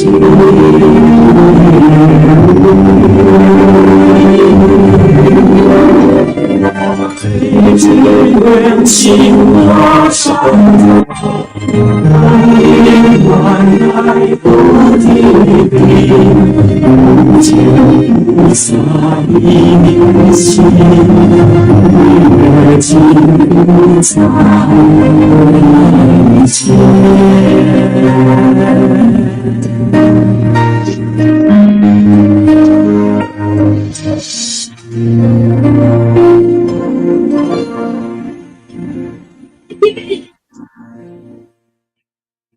心事常常为大地，慈悲喜舍为何？智慧妙法为清水。线上书。Welcome back, everyone. Life is impermanent, and nothing is fixed forever. Like Master De Huang mentioned just now, the appearance is no abiding, but the nature is universal. Like for Tzu Chi, we started from compassion, and charity has been one of the important missions. Love and compassion becomes universal. And throughout the years since 1966, the mission actually has been developed from charity to medication, education, and humanistic culture. So we are very delighted to have Brother Joe Huang today to share with us some lessons we learned from the past big events, especially the disasters. And without further ado, I would like to pass this mic to Brother Joe Huang. Over to you. Hello. Hi. Hello, everybody. Good to see all of you online. And we have our friends from Jordan, from Africa, from Maputo. And we also have our volunteers from Sri Lanka. You're not able to see me yet. Okay, now you can see me. Hi. Okay. Always delighted to be able to share. Today, I'm going to share about remembering our past. This is a special time for us, for me, to share, because I think there's so much history. There's so much history in everything that Tzu Chi does. But were we able to remember all of it? And were we able to remember the important parts of our history? Today, I'm going to share with you a very important part of our history. And we look at these two pictures. Now, these two pictures on the left, we see Jesus Christ with the apostles, the disciples, the followers. And then on the right, you might not be able to see them very clearly, but this was the abstraction, the photograph, the photo illustration of the Buddha and the disciples. And the whole idea was that we learn from our past. We learn from our history. So today,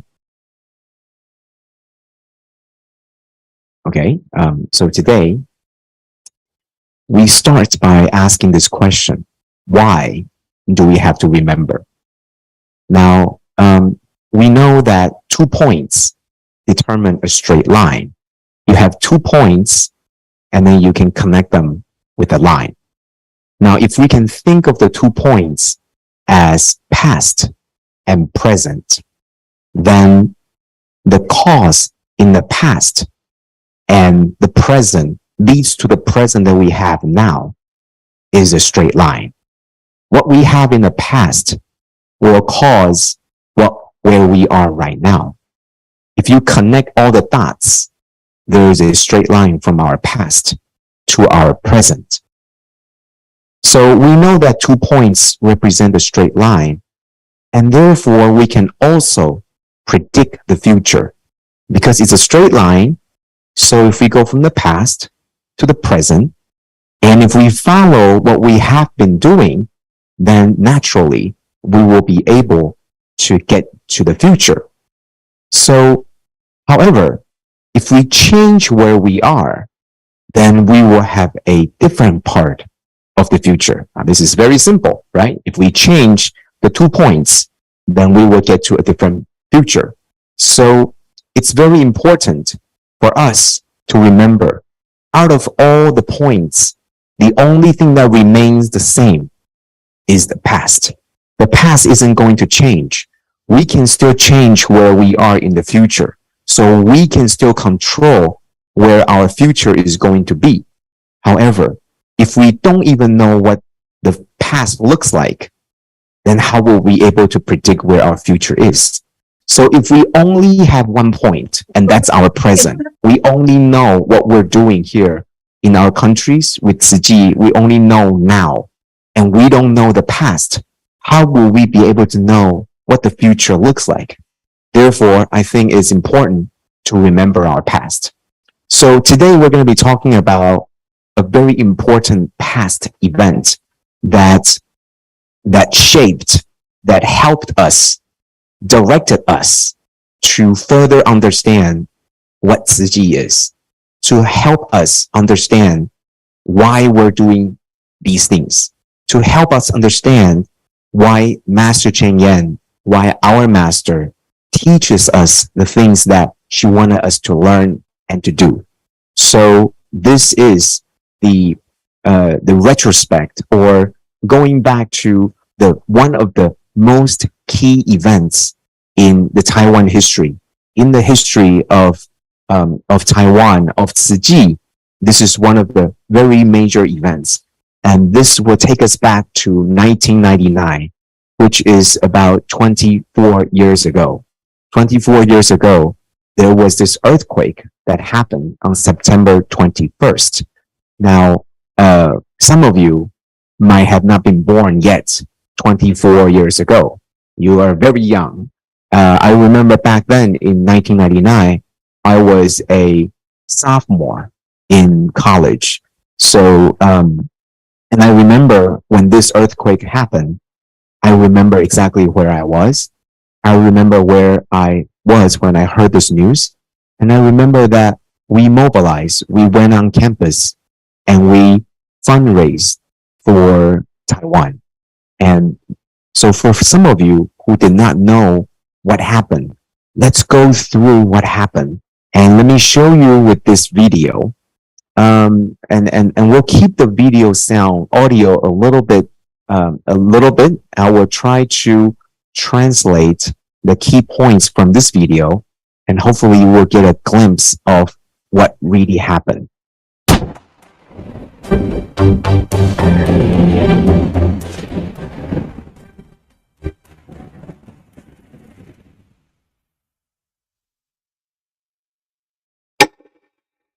So we always remember that it was on the day, September 21st, it was on 1:47 p.m. There was a scale 7.3 on the Richter scale.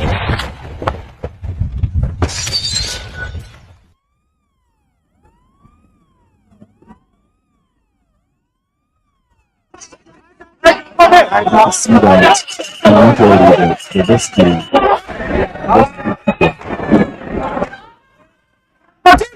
上去救你们！不要自己下来，有没有听到？ You can see people.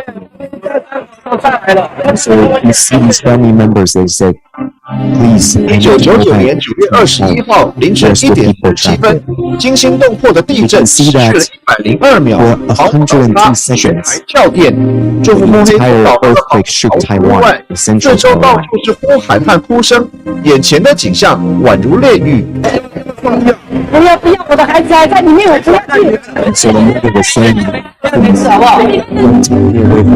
实体的大楼像玩具一样倒塌，3楼、4楼变1楼，家人被埋在瓦砾堆，就在自己的眼前断气，却救不出来，那种痛令人无法承受。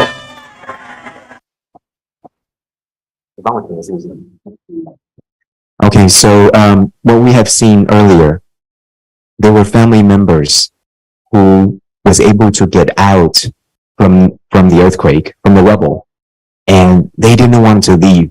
They wanted the rescuers to go back to the homes because there's still people inside. But we know, and they know, that the chances of them surviving is very slim. And not only so, but also that we saw people hanging from 4 or 5 story high. They were hanging there, and you could see people they were able to try to rescue. They were running in. They were trying to make sure that they would hold on.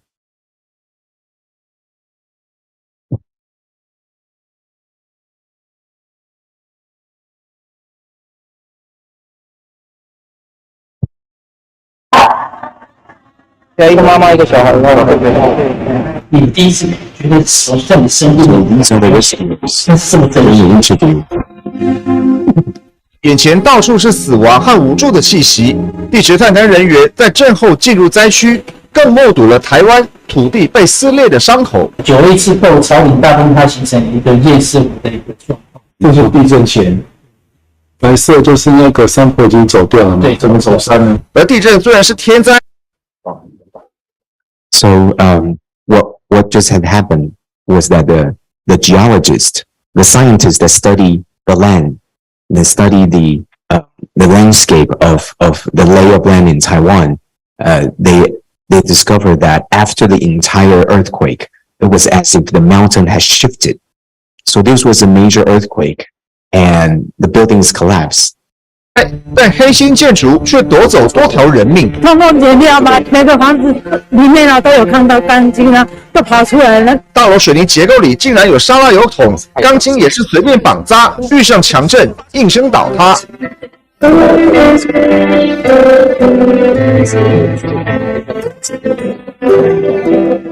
瑞士规模7.3的921大地震，造成全台超过10万间房屋全倒或半倒，13700多个人死伤。房子倒了，家人走了，就在大家绝望时，来自社会各界资源涌入，协助重建。So on that first instant, what would you do? And I think on the thoughts of many, many volunteers, they were thinking, what can I do?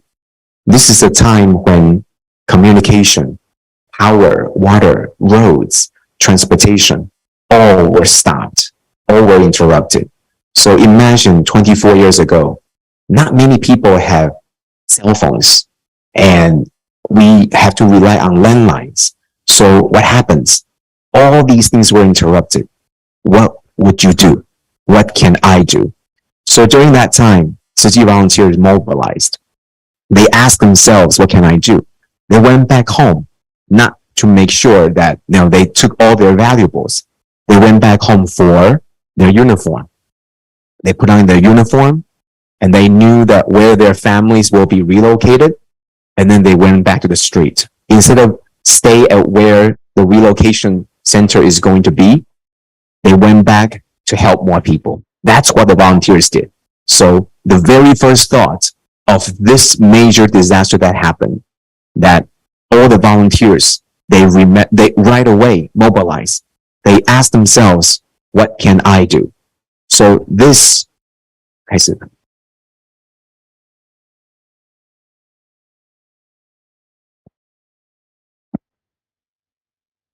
okay, so this was the volunteer that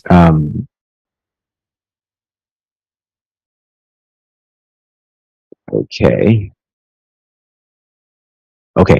Now, you can see that there was no cell phone. So our volunteers, no one dare go inside the house. So that's why this person was calling on the outside.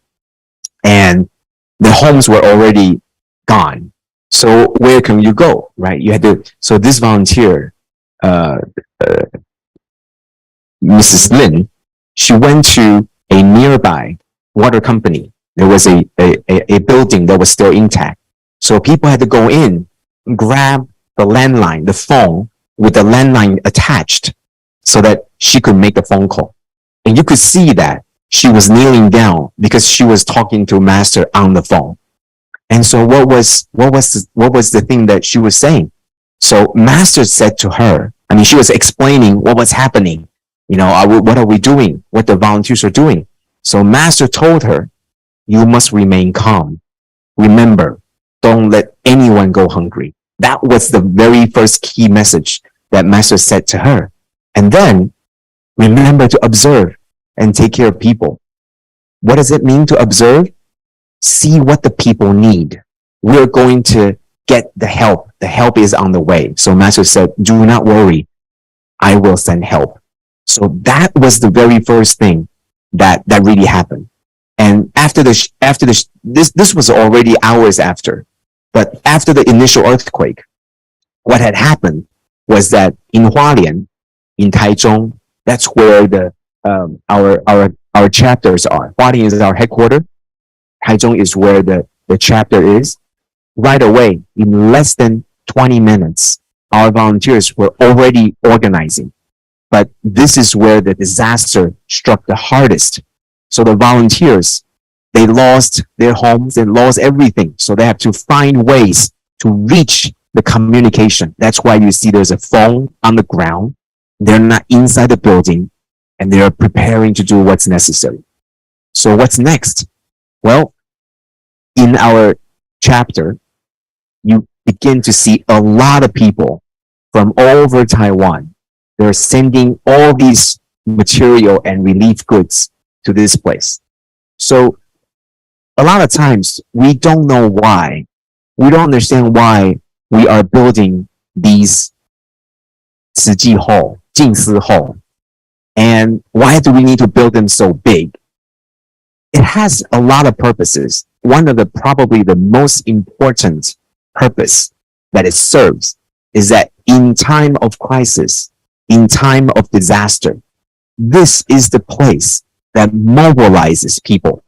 And this is the place where we can pile all the goods. This is the place where we know if I am somebody who is healthy, who has the ability and who is okay, this is the place I would go to so that I could help people. If I'm someone who needs help, I would also go to this place because this is a place where I can find help. If I cannot be there, but I am willing to send something over, I can send water, I can send food, I can send blanket, I can send things. Where would you send it to? This is the place. So that is why from all over the world, we establish a location where this is the place where people know and became familiar that they will come here to seek help. They will come here to provide help. They will come here to gather so that there will be a group of people, more energy, more force that we can work together to help more people in need. So many people on their own, they come together at our Jingsi Hall. And a lot of people come from outside of this county, outside of the city, the borders of the city. They drove down, put down their things, and they went home. And there are many people that are not Tzu Chi volunteers, but they sort of know that if you want to help somebody, if you coming in with relief goods, this is the place that you would put down because you know there's a group of people that would put these things to good use. So what can I do? If you're a volunteer, this is the place you want to be. If you need someone, if you need help, this is the place you would go. If you have something that other people might need, you would send them here.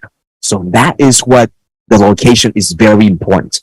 So for all of you volunteers in different countries, whether you're in Africa or whether you're in Mozambique, in South Africa or Sri Lanka or anywhere, why is it so important that we establish a location so that people know where we are? Not just know who we are, but people know where we are. Because in the time of most disastrous events, they would know where to go. They would know in order to help, I would take my friends here. If I need help, I would take those people here too. If I have these materials, this is the place I would send them to as well. So during that time, at around, so it was 1:47 in the morning, that's when the earthquake happened. The volunteers thought, we are alive. Now let's get to work. So volunteers, they will relocate their families to someplace safe. Usually it's the field. It's the out in the open. No one would dare go back home, go back inside. If you see all the structures, all the buildings collapse, no one would dare stay indoors. So everybody want to stay outside. They will go to schools where the field is plenty, where the field is big. You could stay there. You would have tents. You have temporary tents set up, and you would have some medical stations set up there too. So the volunteers themselves says 2:05. It was about 20 minutes after, 30 minutes after the earthquake. You figure out where your family is. You figure out everybody's okay. You send them to where they should be. You put on your uniform. You get to work. That's how we're able to mobilize so fast. There was no time for grief. There's time for action. So in less than 30 minutes, people are already getting to work. You put on the uniform, you leave home, and you get to work. That's what Tzu Chi volunteers do. And at that time, even though you see a lot of destruction, people are actually, most of the people are safe. You have the rescuers. They're trying to rescue the people from underneath the rubble. but you have a lot more people that is not injured or they're only slightly injured. You need to take care of them too. So during that time, our volunteers quickly went to work. First of all, you have all these food, you have all these things piling up on the outside, and you know that in the weather here in Taiwan in September, even though it's slowly approaching fall, but the weather is still very hot. Anything you send here, if we don't quickly make sure that we organize them, it's going to go bad.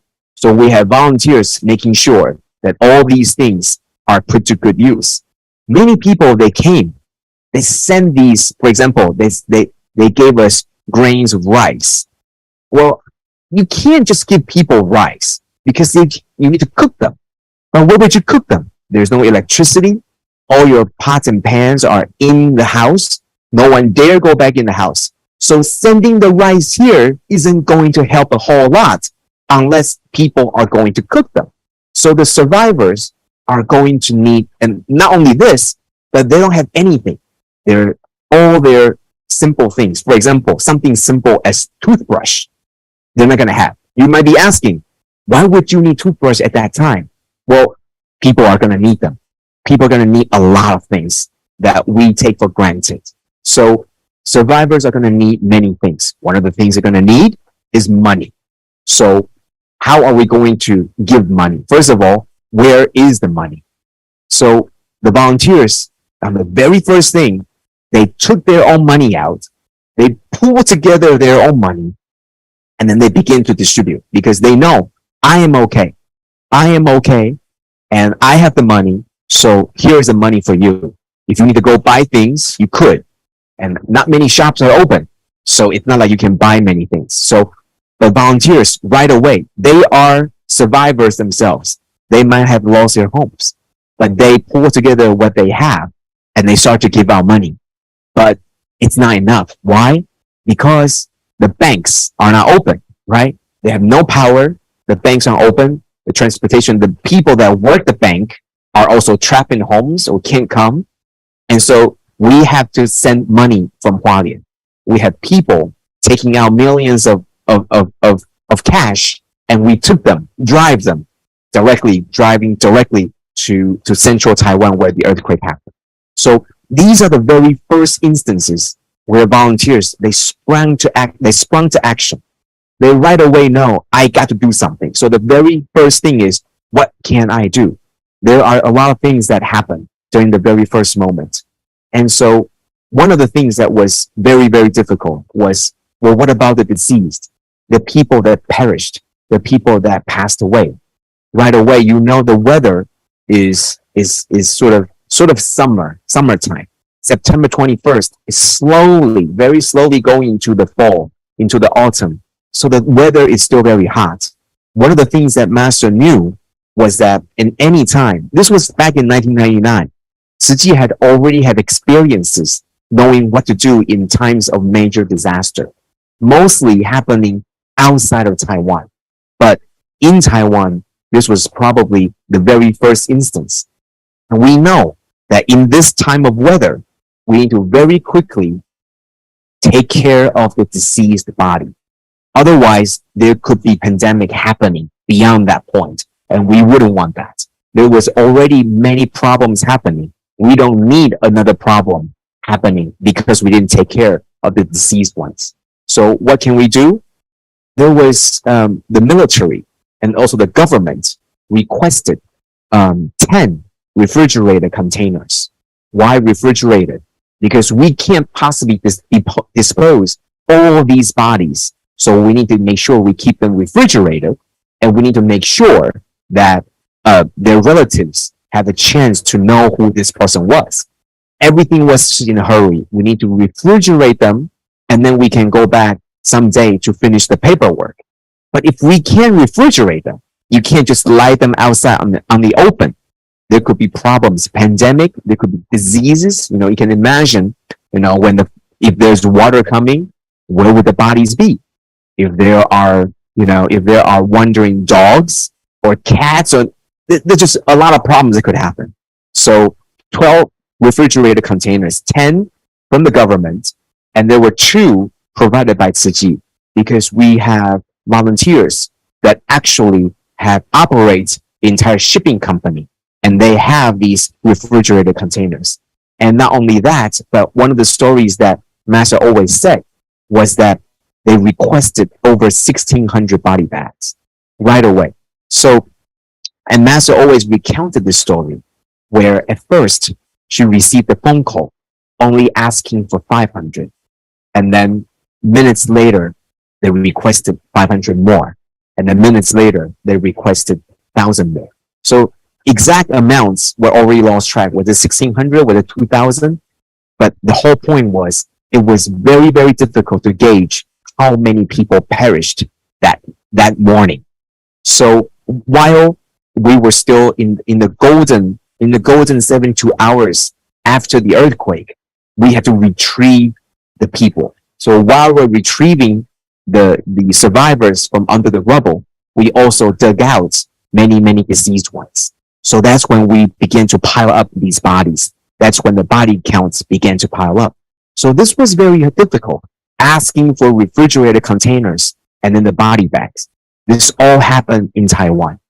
If you come back to Taiwan today, it's very difficult for you to imagine something like this happen. But yes, it did happen 24 years ago.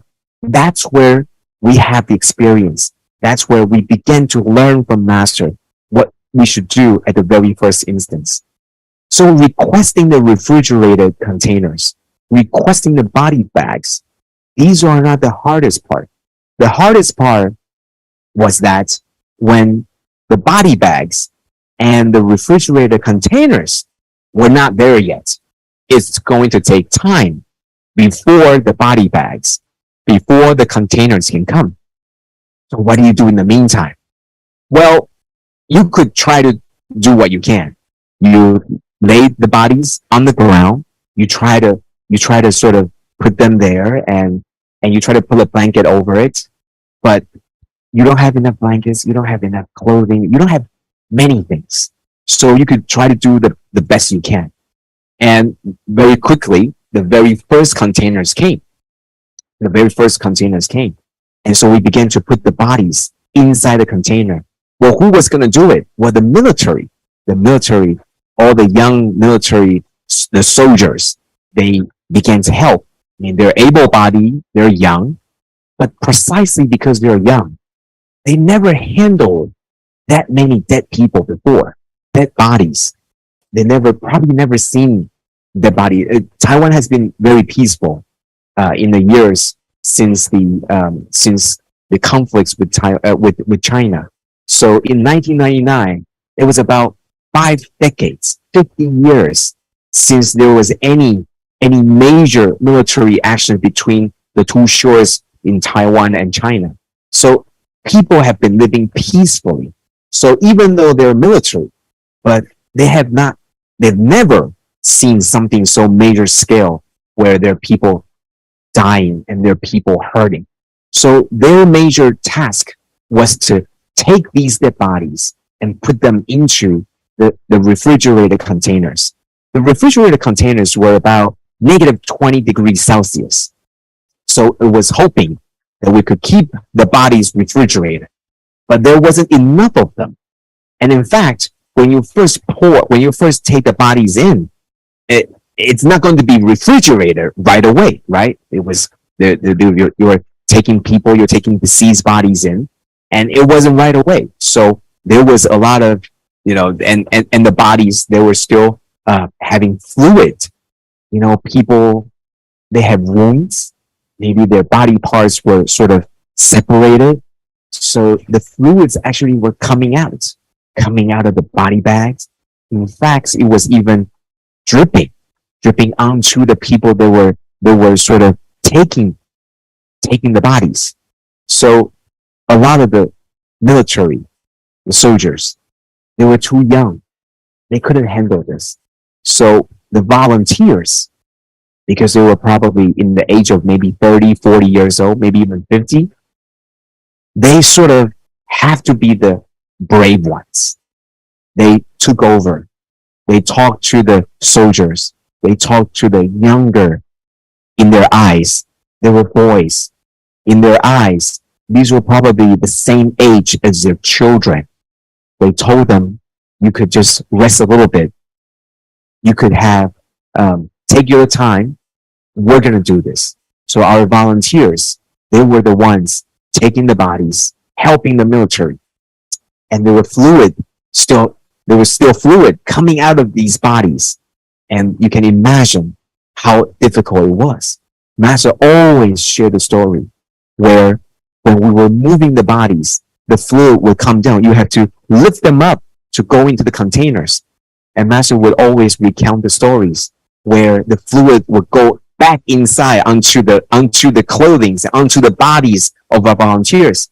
And you would just continue to do so. So not only this, but because the bodies, there was still fluid and it was hot. And even though you had the refrigeration, you have to pile the bodies on top of one another. And that's when it gets really difficult because the bodies, you don't have enough body bags. You have to keep them refrigerated. So they were piled up and they were one on top of the other. So it causes, so I couldn't imagine. This is something that I cannot imagine, but I could sort of understand how that might happen. So you have all these bodies piled up and they probably have the fluid, sort of coming out. And you can imagine how it must be. I can't. I can only try to rationalize what it might have been. And so in order to make sure that the bodies, and sometimes they have the wounds, they have the injuries on their bodies, and sometimes the flesh, the bones, the flesh of one deceased body might be stuck to the other. So in order for that not to happen, our volunteers would have to come in, go into the container, and then we have to rotate and sort of change the position of these bodies every half an hour because it's refrigerated and people are still coming in with new bodies. You have to make sure you rotate them. You have to make sure that the bodies don't stick to one another because after all, the morticians and also the other, they still have to make sure they know who these people are. So everything happened so fast and all these deceased bodies were laying there. And while you're still trying to rescue the people, the survivors, what do you do with the deceased ones? So our volunteers were there. They were taking this very, very difficult job. And you can imagine, if you're 20 years old, when you're serving in the military, you never imagine that your job will be coming to your own homeland and then seeing so many people dying. It's hard. So our volunteers took over, helping the military to do this. That's what happened. So many things. Now we see these disasters happening in different parts of the country, but we didn't even know. For many of us, we did not go through that time. As I mentioned, during that time, I was in the States. I wasn't there on the site. So I didn't know how bad it was. But I had to know. We all had to understand. This was what happened. This was what we went through. So that we understand this is what happened. So that we can learn from it. So not only this, jumping from dead people to food, it's kind of difficult. But the very first thing, when the next morning comes, people are going to be hungry. And not only are the survivors going to be hungry, the rescuers, the emergency responders, the people that are helping with the medical stations, the people that are helping to sort out all the relief goods, the people that are helping to set up the tents, they're going to be hungry. So we have to make sure that we provide the food. So remember what Master said. Do not let these people go hungry. Yes, a lot of people, they might not have the appetite to eat, but there are a lot of first responders that have been on the scene for hours and hours. Nobody dare go resting. So we need to make sure that the food was ready. When they needed to take a break, the food, the water, something to give them more energy so that they could do their work. Our volunteers, are not first responders. We don't know how to go into the rubble to save these people. We're not professionals, but we can prepare the food. So we must not let people go hungry. Not only that, we're not talking about instant noodle. Even though this was 22 decades earlier, 24 years ago, but we're not talking about dry food. We're not talking about instant food. We're talking about real food. We're talking about something hot, something cooked, something with more flavor, something that people can really take and then they would feel full, something that people would eat and then they would feel replenished. Because what people are experiencing at that time, it was emptiness from the inside, not in their stomach. Emptiness from the inside. They have no appetite. They don't want to eat. They might not even know that they're hungry, but they need the energy. So we need to cook something that they can eat.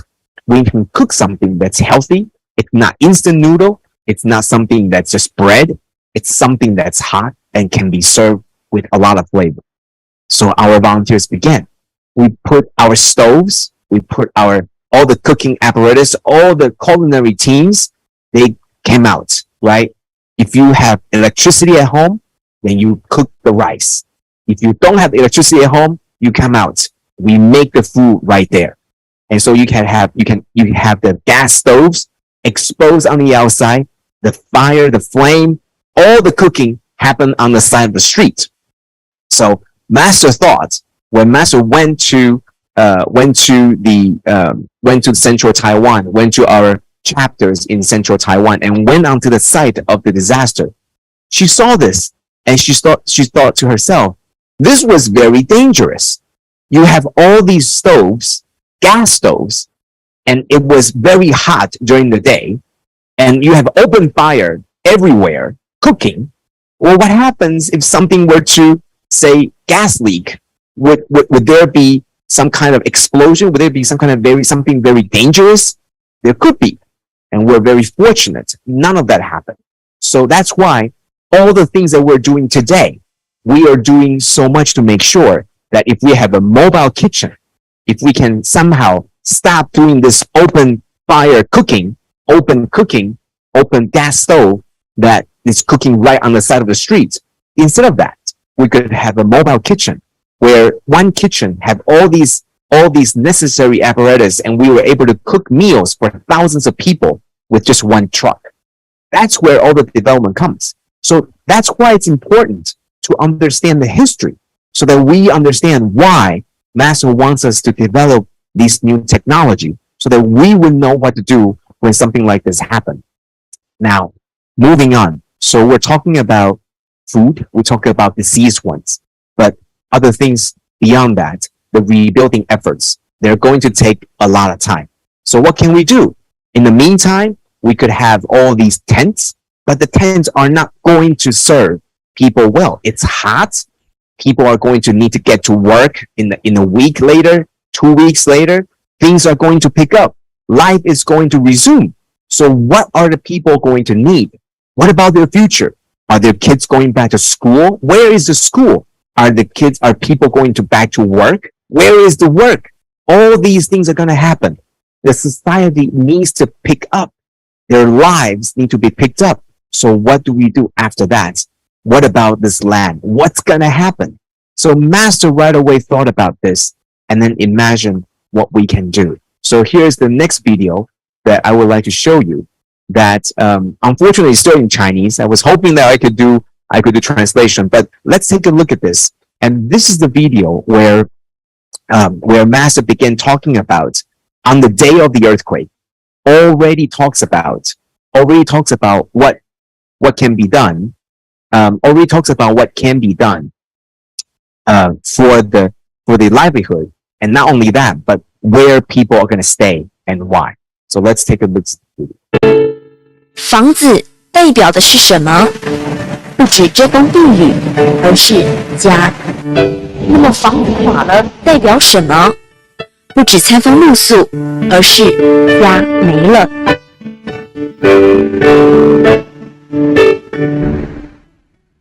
921大地震震垮无数人的房，震碎无数人的心。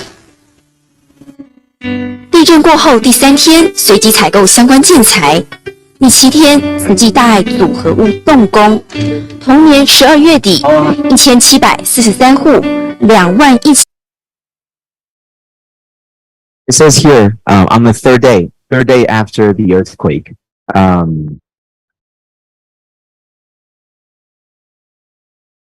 me get to, okay, this is what I want. Okay, so the video talks about, it's not just a house, it's actually a home. But when the house collapses, what happens to our home? So Master knew right away that in order for this society to pick itself up, we need to help people find home. So if your home is intact, you can now focus on rebuilding. You can now focus on the future. You can continue with your lives. But if the home isn't there, if you're always staying in the tent, then you're always going to be thinking, you're not going to be thinking about the future. You're always going to be thinking about, am I going to have this place for the next 2 weeks? Where am I going to be? Where's my family going to be? Am I all going to stay in this tent? There's going to be another family in, sharing the same tent. Are we going to be like this for a long time? So Master knew that we need to have a very quick solution to make sure that people can find a place temporarily to call this place their home. So then they can begin anew. They can begin again. They have a place to start again. That's home. So when we started, first Master says, remain calm. Then begin to look within ourselves. What do the people need? Let's give them what they need. And then we look to the future. What are they going to need in a week's time? So before Master went to Taichung, she already knew that we're going to have to build temporary housing for these people that lost their homes. Because Master knew they need a place called home. They need a place to start anew. Many people, they're going to think about what's going to happen in 6 months, what's going to happen in a year. We need to provide a temporary place where they can call home. They can begin to plan the next stage in their future. But without a place, with only tents, they're not going to be able to do this. So Master began very quickly to organize. Master says, build this home, even though it's temporary. She told all the architects, she told all the volunteers, build it like it's your own house. And not only that, but make sure that this place is big enough for all your family members, one family, all your people, all your parents, your wives, your husband, your kids, everybody come together. This is the time when the people need to come together. Family needs to be bonding together to find that strength. So it's not a time where you only have 4 people living, a small family. No, we want you to have your families living together. So 7 people, 8 people together, that's what we're looking for. Not only that, the building materials, the land permits, construction tools and machineries were on site within 3 days. Before Master get there, she instructed the volunteers to go talk to the government. We are going to need a piece of land. We're going to build these temporary housings because people are not going to stay in the tents. So we're able to do this within 1 month, 2 months. These places are going to be their temporary basis for them to stay, to relocate, so they can begin to plan for their future. All these things are prepared in advance. Money and all the volunteers, we know what we need to do in advance so that when Master gets there, it was ready. So all the volunteers right away mobilized and began to work. Good thing in that we have all kinds of experts in our volunteers. So volunteers that are expertise, that have the expertise in construction, in waterworks, electricity, they know what to do. So that's why we have all these volunteers coming. They know what they need to do. They help with the rebuilding of the temporary housing. And there are also those that have no experience whatsoever. They're also welcome. You can come here. You can also help And that's when all the people coming together, mobilized to build a temporary housings because they know we need to do this very, very quickly. So we have to fight the sun when it's very hot, and we brave through the rain, even though it was raining, that we will continue, we'll put on the raincoats, we'll continue, so that all the purpose was that people can move in sooner and they would feel the warmth before the winter. And so the volunteer, they would even camp right next to the construction site to make sure that they have all the time. So make sure that this is what we get. All the houses, they have the landscaping, making sure that all the outside and the inside, it's suitable for a family of 7 or 8. You have your families, you have your immediate family, you have your parents coming, living together. This is a place where you can call home for the next few months, a year or two, that you will be able to know what you are going to do with your life in the future. So not only that, we're going to just quickly go over this. Okay. So I'm running out of time, and that's fine. Because past will not be running out. Even though I'm running out of my time, but we know the past isn't going anywhere. We could go back to the past and learn from this. So very important, remembering our past, not letting go of that past, because there's so much we can learn from it. Everything that we're doing today comes from our past, because we know what happened in the past. We learn from our past. We learn from experiences. So we still have many questions. Why do we do this? Why do we do this? Why are we doing this? Why are we not doing this? I remember back in 2015, when I had a chance to went to Nepal, and not India, but Nepal, and there was another earthquake back then. We knew that the monsoon, the raining seasons was going to happen. I think it was April 25th when the earthquake happened. We were there on April 28th.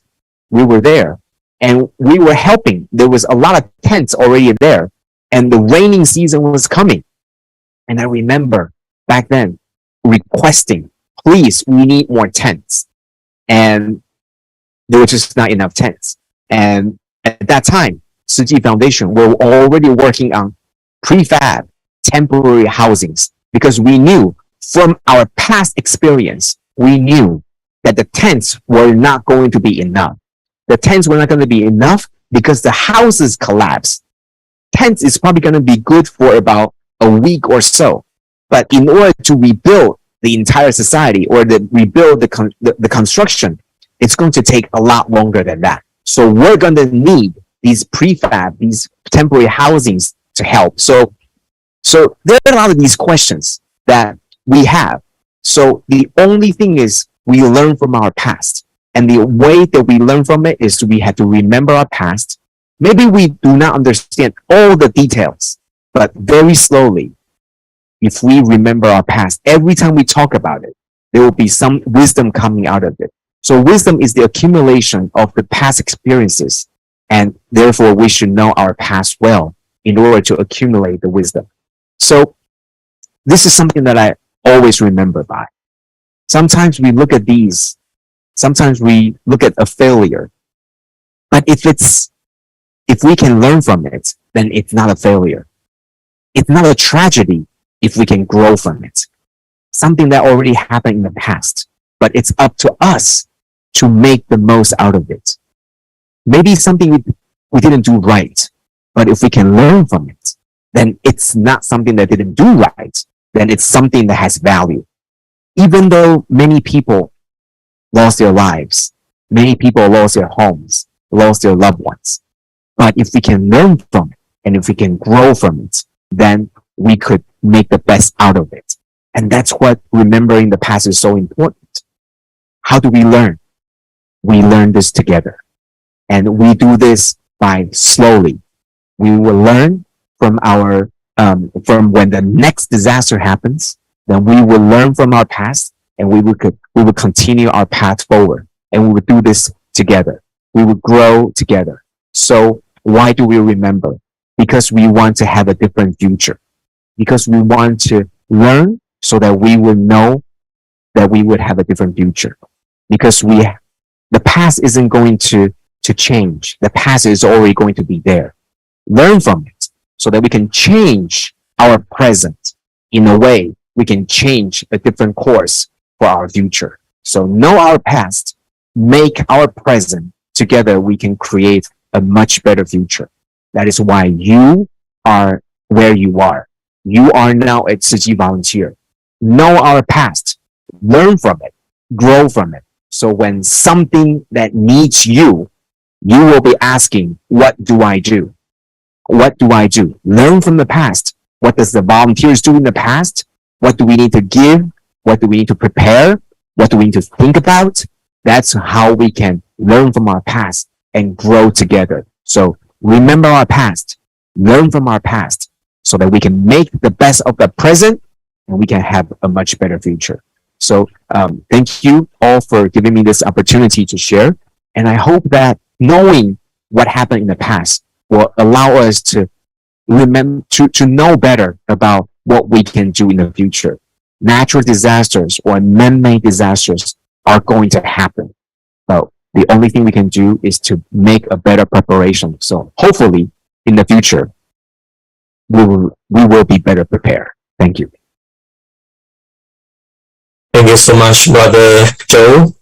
This is a very, very important and very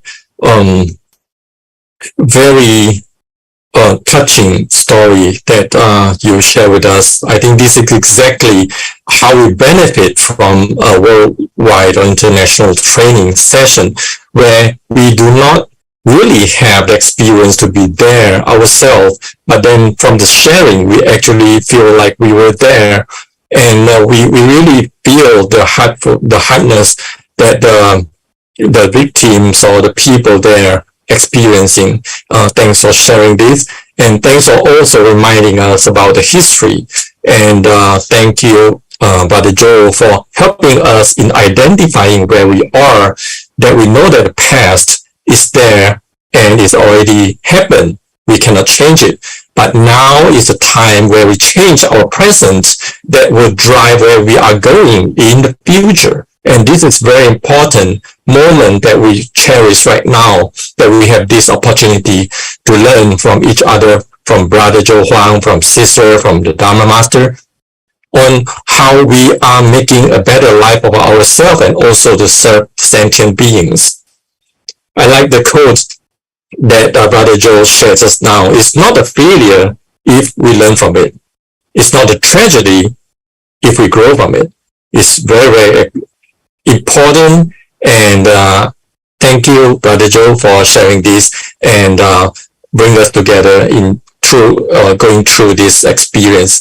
I think this is something that we cherish and remember and carry together with us along the way when we are doing the charity work.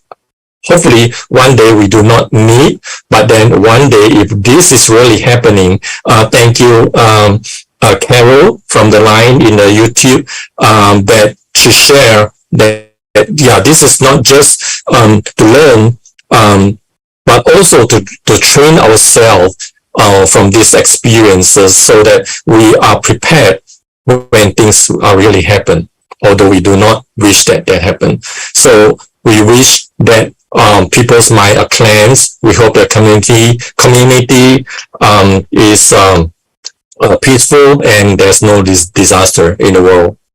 All right. Now, thank you again, Brother Joe. And then I would like to now call up on everyone to join me for a group photo session. So for those who has the camera, please turn on your camera. For those that in the group, please make sure you can see the camera. So yeah, so the camera can see you, even if it's very small. I believe we can actually zoom it. Okay. So I'll say 1, 2, 3, and then we'll go page by page. I think we have quite a number of volunteers down in the line as well. Okay. So everybody ready? Turn on your camera. 1, 2, 3. 实际 Again, I can see Andre. Andre, Jose, Andre, just turn on the camera. Once again, Brother Solong. 1, 2, 3. Stay on the line. We have another page. We don't know which page are you on. So stay smiling.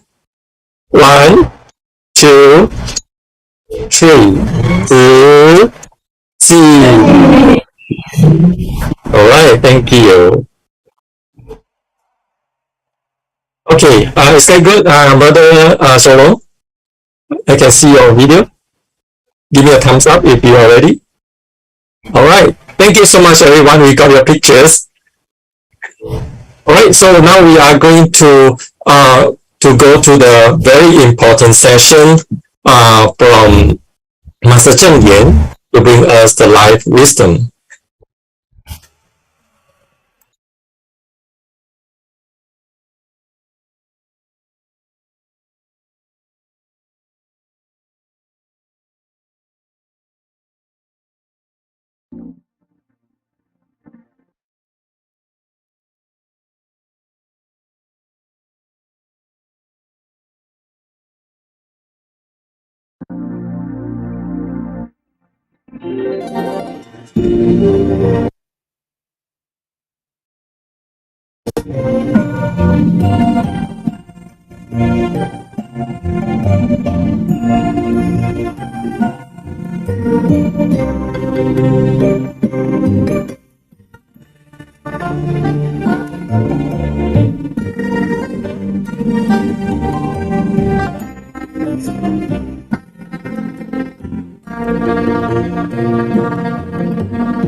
祈求菩萨们很欢喜，3年了，3年了，因为疫情，所以隔了山，隔了海呀，又回来的，回不来。我时常呢，也透过了视讯，也是远远的听到声音，有表达了人人相思之情啊！我的心都被很多人呼唤过去了，天天呢都听人在呼唤了我，所以看到了，总是回来了。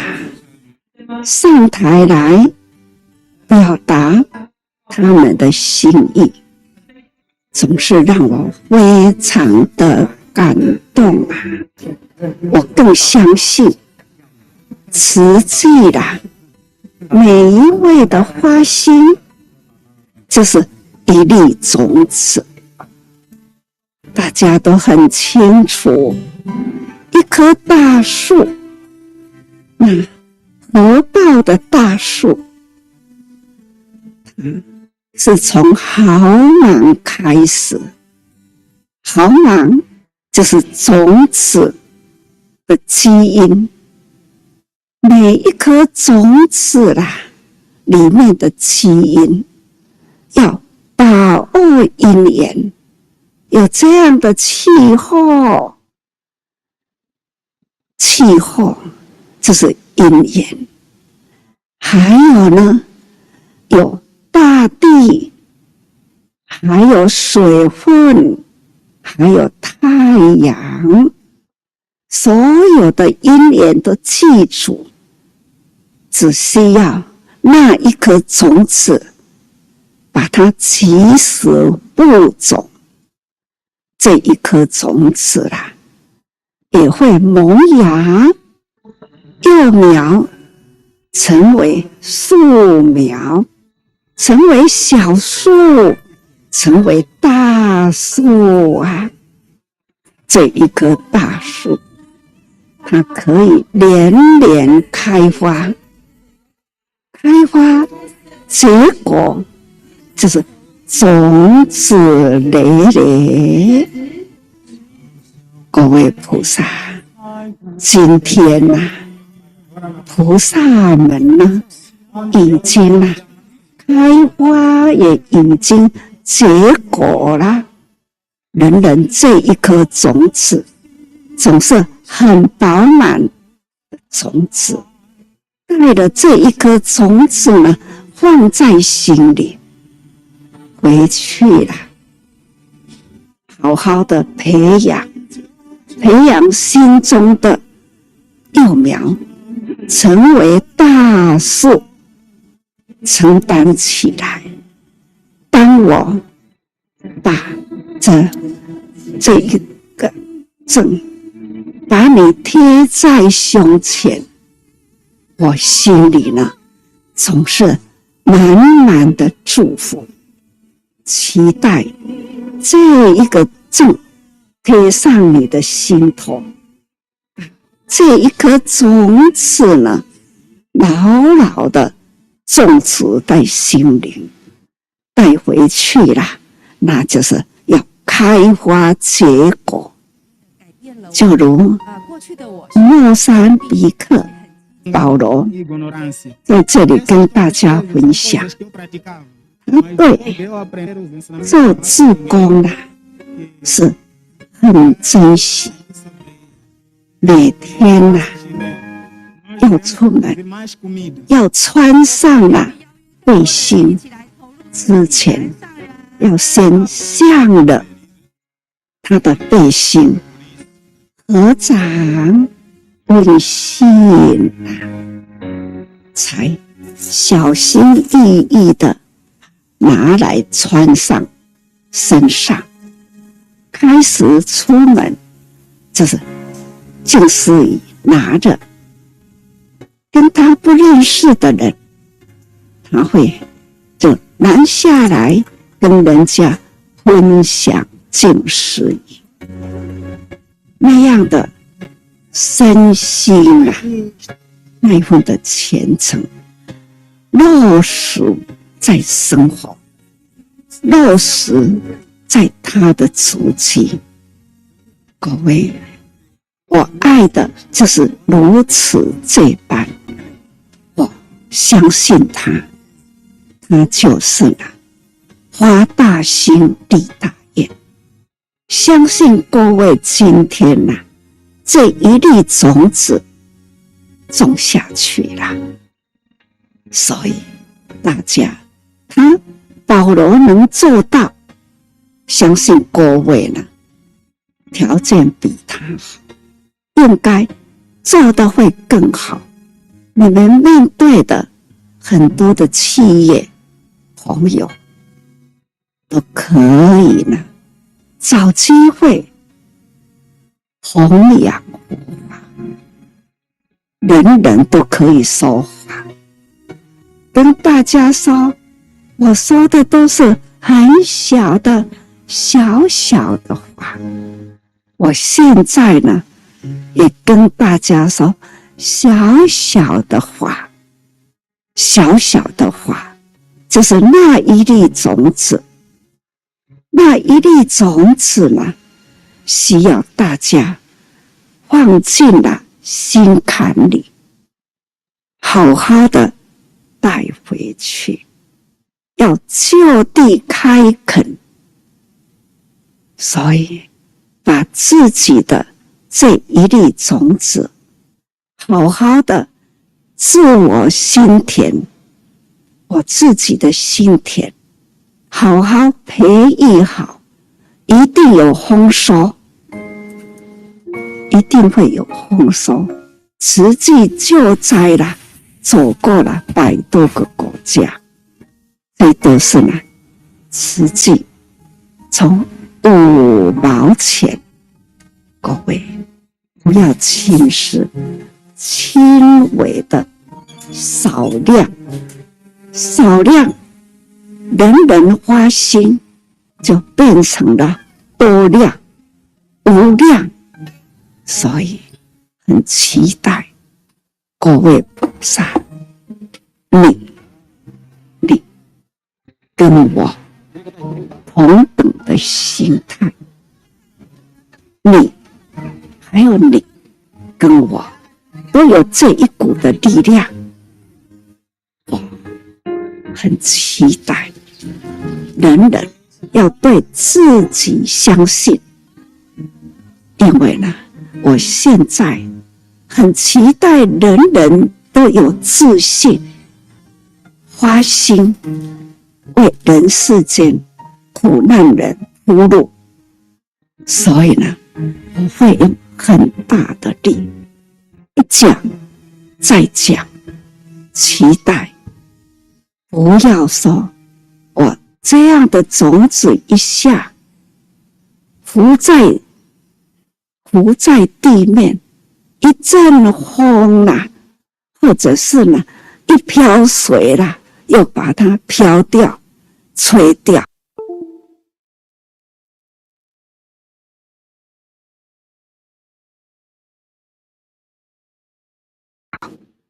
不要被吹掉，也不要被飘掉，我们要牢牢的把这一颗种子种在心田，回去无量的种子去帮助无量人，这才是呢你我来人间的好因缘，也是呢你我在人间的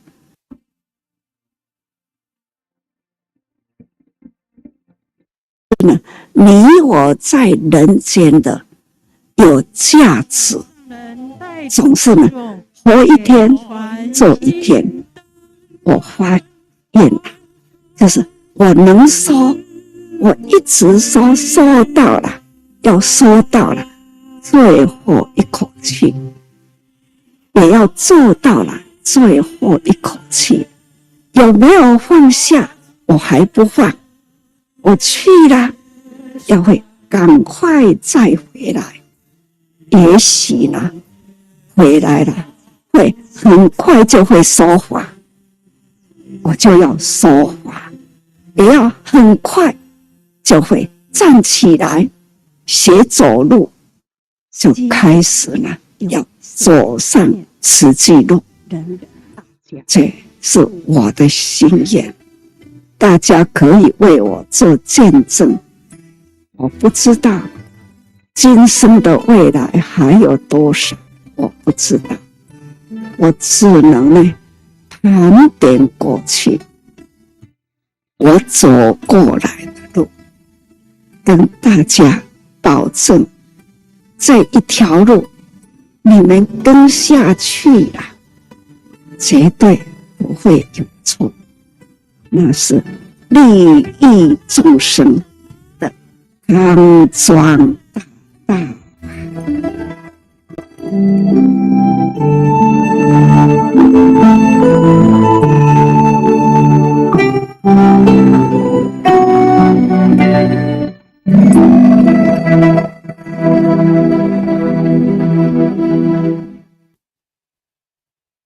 Thank you so much, Master Cheng Yen, that tell us to seize the moment to share the Dharma.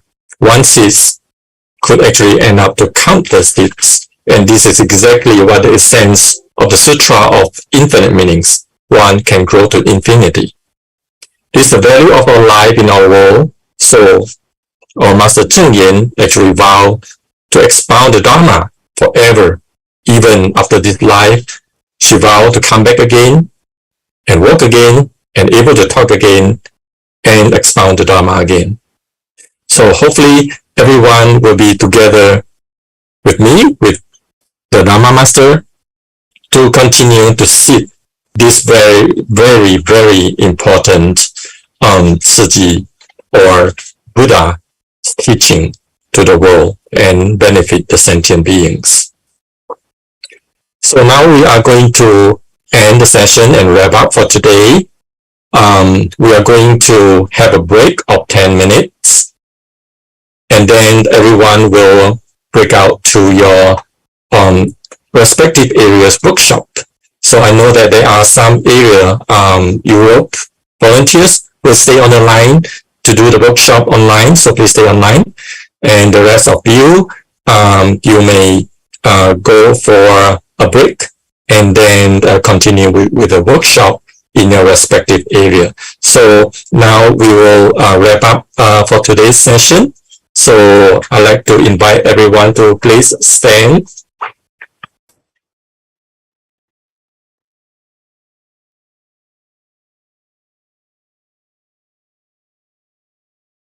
Arms together to pay respect to Buddha and Masters. First bow. Second bow. Third bow. Right. Hands down. Thank you so much, everyone. And it was really great to be with you today. And everyone can start to go for a break and continue with our next session. Thank you so much and hope to see you again. Bye-bye.